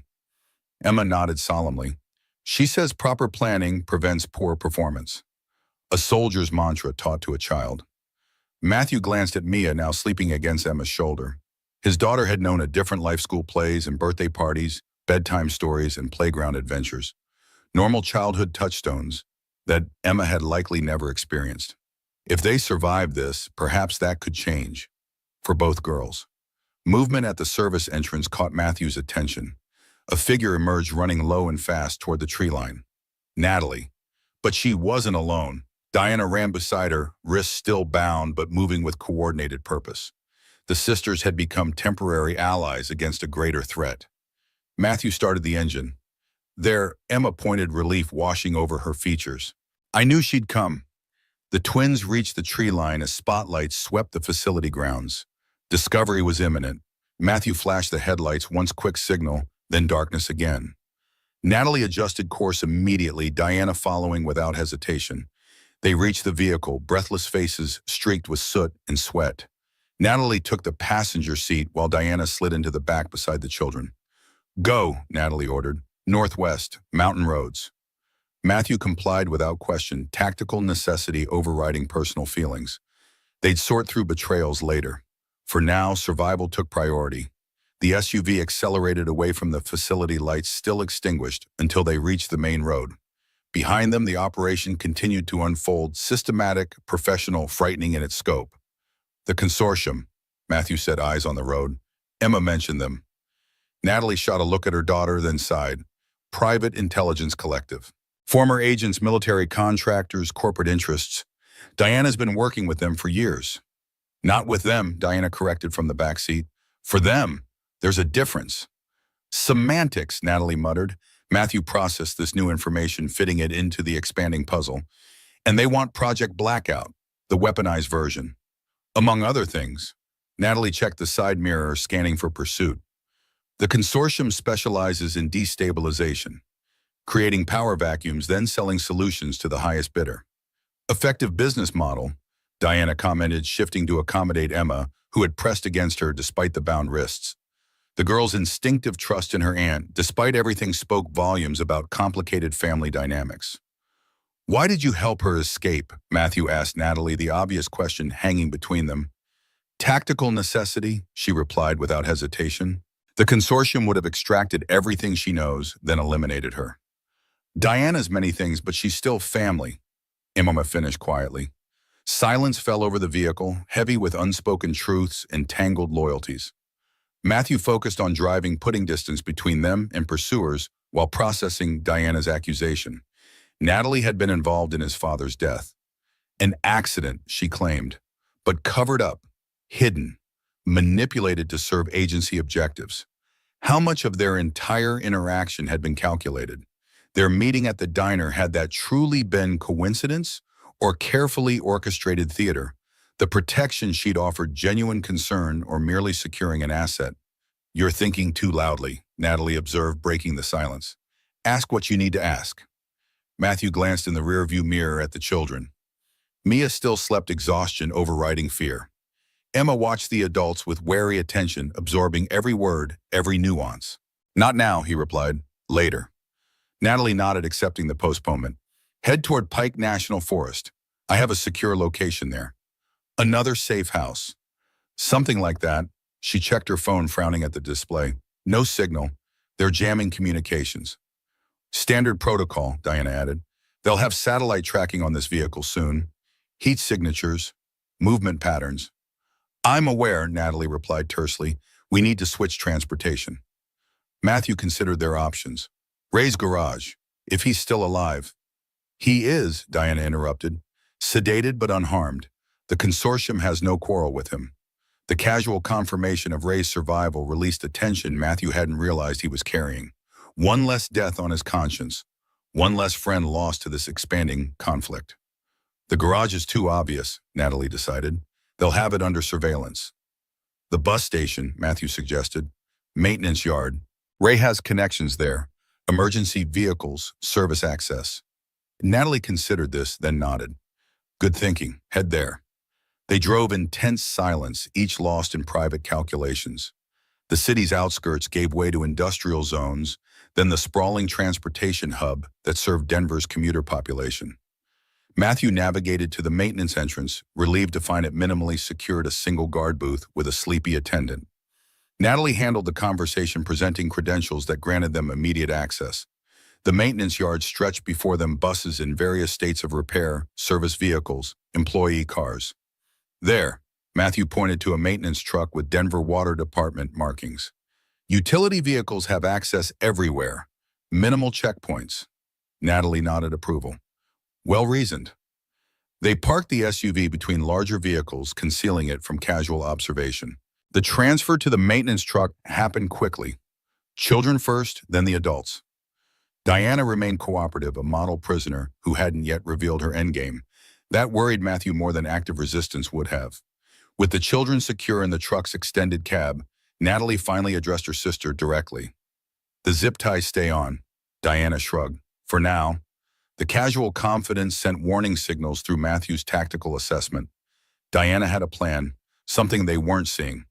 The fail-safe, Natalie continued, turning to Matthew. We need to access it. Understand exactly what we're dealing with. Matthew patted his pocket, confirming the USB drive remained secure. Not here. Too exposed. Agreed, once we reach the forest location. She climbed into the passenger seat, maintaining visual contact with Diana in the back. Emma, keep an eye on your aunt. Tell me if she does anything unusual. Emma nodded solemnly, accepting the responsibility without question. The child soldier following orders. Matthew started the truck, navigating through the maintenance yard toward a service exit. No alarms had been raised. No pursuit identified. Perhaps they'd gained a temporary advantage. The consortium will track the SUV first, Natalie explained as they merged onto a westbound highway.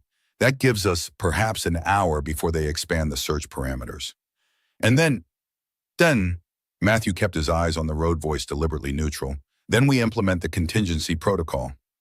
Which is, Natalie hesitated, glancing back at the children. Better discussed in private. The evasion set Matthew's teeth on edge. More secrets. More compartmentalization. Even now, with everything falling apart around them, Natalie maintained operational security. No more secrets, he insisted quietly. Whatever happens next, we face it with full knowledge. Diana's soft laugh floated from the back seat. Oh, I like him, Nat. Principled, just like his father. The comparison struck a nerve. Matthew's hands tightened on the steering wheel. My father built a weapon that could cripple nations, then covered his tracks. I'm nothing like him. Aren't you? Ooh. Diana leaned forward, voice dropping to a conspiratorial whisper. The fail-safe you're carrying, Daniel's insurance policy. Did you think it was designed to destroy Project Blackout? Uncertainty flickered through Matthew. That's what Natalie said. Of course she did. Diana's smile was all teeth. But what if it's something else entirely? What if Daniel Burns built not one weapon, but two? Natalie's expression hardened. Enough, Diana. The truth hurts, doesn't it, sister? Diana settled back, satisfaction evident in her posture. Ask her about the second fail-safe, Matthew. The one Daniel designed to enhance Blackout, not destroy it. The accusation hung in the air, poisonous and persuasive. Matthew glanced at Natalie, searching for denial for explanation. Is it true? He asked quietly. Natalie's hesitation told him everything. It's complicated. Simplify it. She sighed, a resignation replacing resistance. Your father built two fail-safes, one to destroy Project Blackout if it fell into the wrong hands, another to perfect it if the right hands claimed it. And which version do I have? I don't know, she admitted, not without accessing the files directly. The authentication protocols I've seen confirm it's genuine, but not which version. The revelation settled like lead in Matthew's stomach. He'd been carrying a USB drive that might contain the very weapon he sought to destroy. The irony was almost unbearable. So all this time, he said slowly, you weren't sure if we were saving the world or damning it. I was sure of one thing, Natalie replied, voice hardening, that neither Project Blackout nor its fail-safes should fall into the consortium's hands.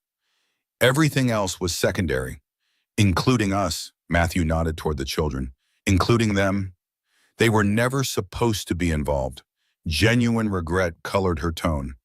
Emma should have been safe with her grandmother. You and Mia should never have crossed paths with any of this. But we did. Matthew's voice remained steady despite the emotions churning beneath. And now we're all in this together. So I'll ask again, what's the contingency protocol? Natalie studied him for a long moment, then nodded, decision made. We split up. I take the fail-safe to Arlington, determine which version we have, and act accordingly. You take the children to a secure location outside the consortium's reach. And Diana comes with me, insurance against consortium interference. From the back seat, Diana snorted. Using your own sister as a human shield. Classy Nat. Using family as leverage is apparently genetic, Natalie retorted, glancing meaningfully at Emma. The siblings' verbal sparring continued as Matthew processed Natalie's plan. Logical, tactically sound, minimizing civilian exposure while maximizing operational effectiveness, and entirely unacceptable. No, he said firmly, we don't split up. Natalie turned to him, surprise evident in her expression. It's the most efficient. Efficiency isn't the point, Matthew interrupted. Safety is. The moment we separate, we become vulnerable. Divide and conquer, the oldest strategy in warfare. He's not wrong, Diana observed from the back seat. The consortium excels at isolating targets. Stay out of this, Natalie snapped before returning her attention to Matthew. What do you propose instead? We stay together, all of us. Matthew glanced in the rearview mirror, including the children in his declaration. We determine which failsafe we have, then make decisions as a unit. Tactically unsound, Natalie argued. Too many variables, too many vulnerabilities. Maybe, Matthew conceded. But we've tried it your way, compartmentalization, need-to-know basis, divided responsibilities. And here we are running for our lives, trust, shattered alliances broken. The critique landed with visible impact. Natalie fell silent, weighing his words against her training, her experience. The children shouldn't be anywhere near Arlington, she finally said. It's too dangerous. I agree. Matthew gestured toward the mountain range looming ahead. We go to your secure location first. Assess the fail-safe. Make plans. Then implement together. A compromise. Not ideal from either perspective, but workable. Natalie nodded slowly, accepting the adjusted strategy. Pike National Forest, she confirmed. Cabin C7. The designation sent a jolt through Matthew. C7, like the server folder. Your father's idea of a joke, Natalie explained. He established the safe house during Project Blackout's early days. A personal retreat where he could work undisturbed. Another connection to Daniel Burns. Another thread in the tapestry of secrets and lies that had defined Matthew's life without his knowledge. They continued westward, the city giving way to foothills, then dense forest. Natalie directed him onto increasingly remote roads, unpaved, unmarked, eventually little more than game trails, navigable only by four-wheel drive. The maintenance truck handled the terrain admirably, climbing steadily into the mountains. 2 hours from Denver, they reached a narrow turnoff concealed by overgrown vegetation. Here, Natalie instructed, follow this to the end. The road barely deserved the name, a rugged track that wound through pine forest across a shallow creek, then up a final incline to a small clearing. Nestled among ancient trees stood a cabin, not the rustic structure Matthew had expected, but a modern facility with solar panels, satellite equipment, and reinforced doors. My father built this, he asked, surveying the sophisticated installation. With agency funding, Natalie confirmed. Official designation, Remote Research Facility 7C. Off the books, off the grid. They parked beside the cabin, the truck's engine ticking as it cooled. The mountain air carried the scent of pine and earth, clean, peaceful, incongruous with the danger pursuing them. Home sweet home, Diana murmured from the back seat. Been a while, hasn't it, Nat? Natalie ignored the comment, turning to the children. Emma, take Mia inside. Show her where the kitchen is. Find something to eat. Emma nodded, accepting the responsibility without question. Come on, Mia, I know where they keep the good cookies. The casual familiarity confirmed what Matthew had already suspected. Emma had been here before. Perhaps many times. Another piece of the puzzle slotting into place. Once the children were inside, Natalie turned to Diana. You're staying in the vehicle until we secure the perimeter. Diana rolled her eyes but made no objection. Matthew followed Natalie toward the cabin, mind cataloging tactical details, defensive positions, escape routes, vulnerability points. Security system is biometric, Natalie explained, placing her palm on a concealed scanner beside the door. Limited access, agency personnel only. The door unlocked with a soft click. Inside the cabin revealed its true nature, not a retreat, but a command center. Advanced communications equipment lined one wall. Secure servers hummed quietly in a temperature-controlled alcove. Tactical gear filled locked cabinets visible through reinforced glass. Impressive, Matthew observed. My father had access to all this. He designed most of it, Natalie replied, activating systems with practiced efficiency. Daniel was more than just an engineer. He was a visionary, saw possibilities others missed, including the possibility of betrayal. Matthew withdrew the USB drive from his pocket, hence the fail-safes. Natalie nodded, gesturing toward a specialized computer terminal. That system is isolated from external networks. We can examine the contents safely. Matthew hesitated, the drive suddenly heavy in his palm. And if it's the wrong version, if it's the enhancement, not the kill switch, then we destroy it. Natalie's certainty was absolute. And find another way to end this. The straightforward answer reassured him. Despite everything, the secrets, the manipulations, her involvement in his father's death, Natalie remained committed to containing Project Blackout. That alignment of purpose would have to suffice for now. Matthew inserted the drive. The system hummed, scanning for malware before accessing contents. Files populated the screen, hundreds of documents, schematics, code repositories. There, Natalie pointed to a subfolder labeled Countermeasure.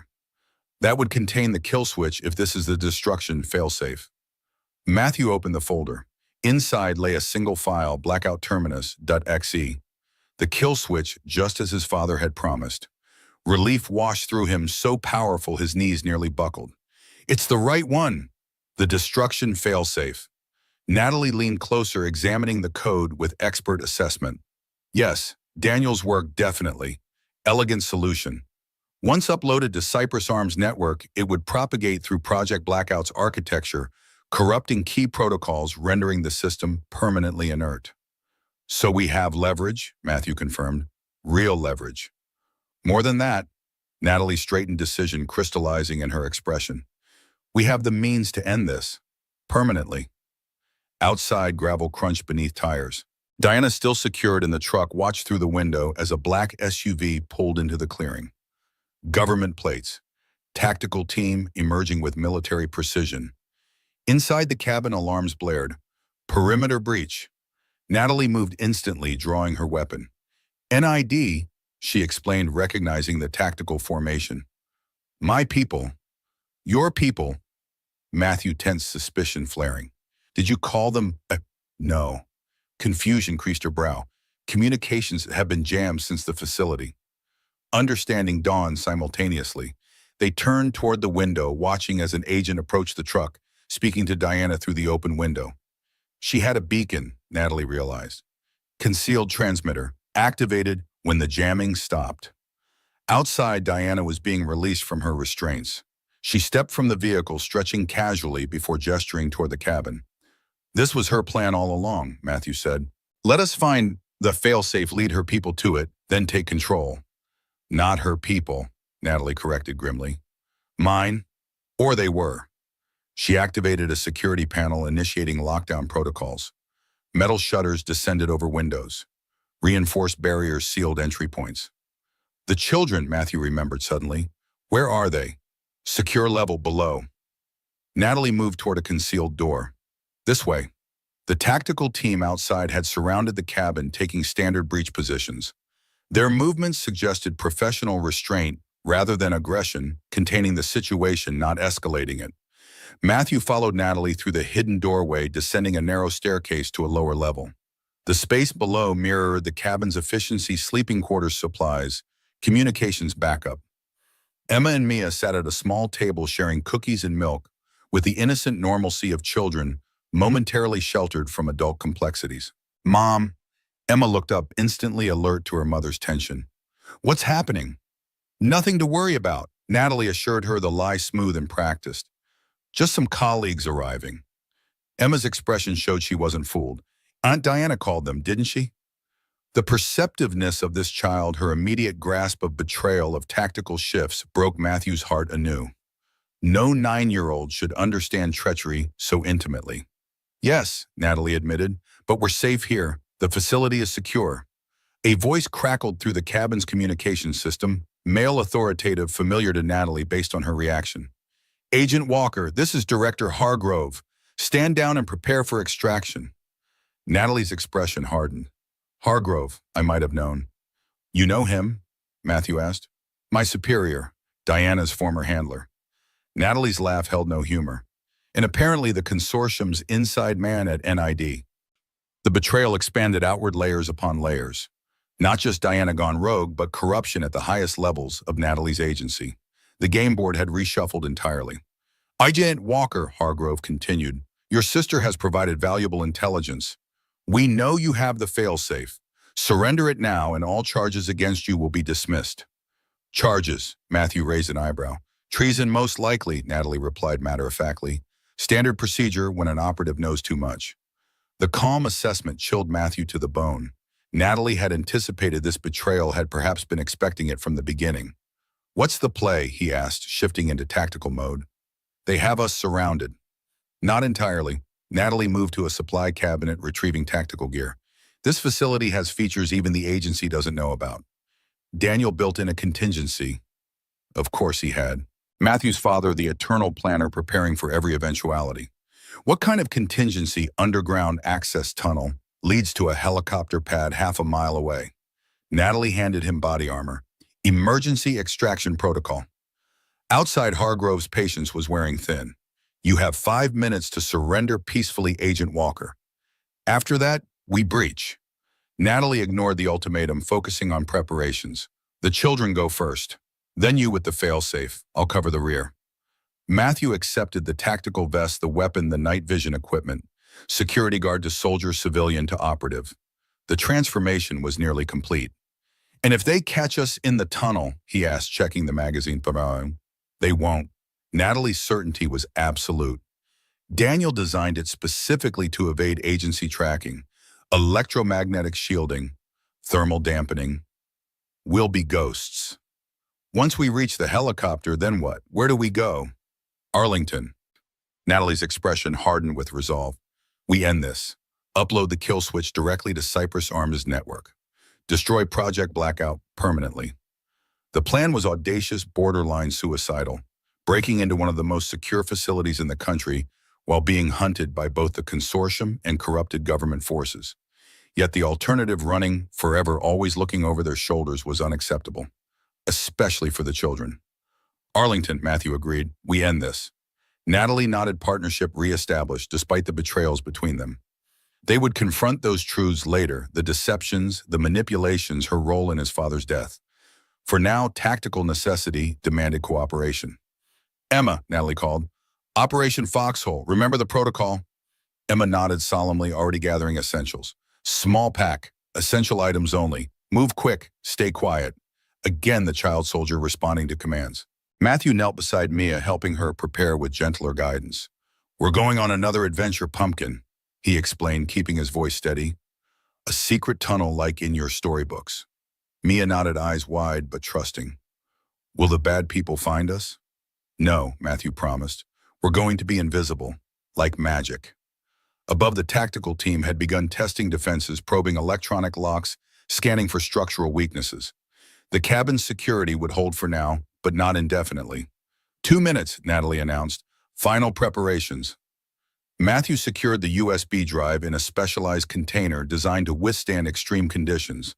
The fail-safe, Daniel's legacy, their only leverage, could not be compromised. Emma helped Mia with her small backpack, showing surprising gentleness toward the younger child. Stay close to me, she instructed. I won't let anything happen to you. The simple promise child to child carried more weight than all the adult assurances combined. "Ready?" Natalie asked, completing her own preparations. Matthew nodded, checking his weapon one final time. "Lead the way." She activated a concealed panel, revealing the tunnel entrance, a reinforced door built to withstand significant force. "Once we're through, the system will reseal automatically. They'll breach the cabin and find nothing." Natalie's smile held grim satisfaction. Daniel loved his surprises. Like father, like daughter, Matthew thought, recognizing his own inherited traits for the first time. The planning, the contingencies, the determination to protect those he loved, whatever the cost. Perhaps he was more like Daniel Burns than he'd realized. "Arlington," he confirmed, resolve hardening into certainty. "We end this. Together." Natalie nodded, a new respect in her gaze. Not handler and asset now, but equal partners in a dangerous mission. "Together," she agreed, "for them." She nodded toward the children who stood ready, trusting the adults to lead them to safety.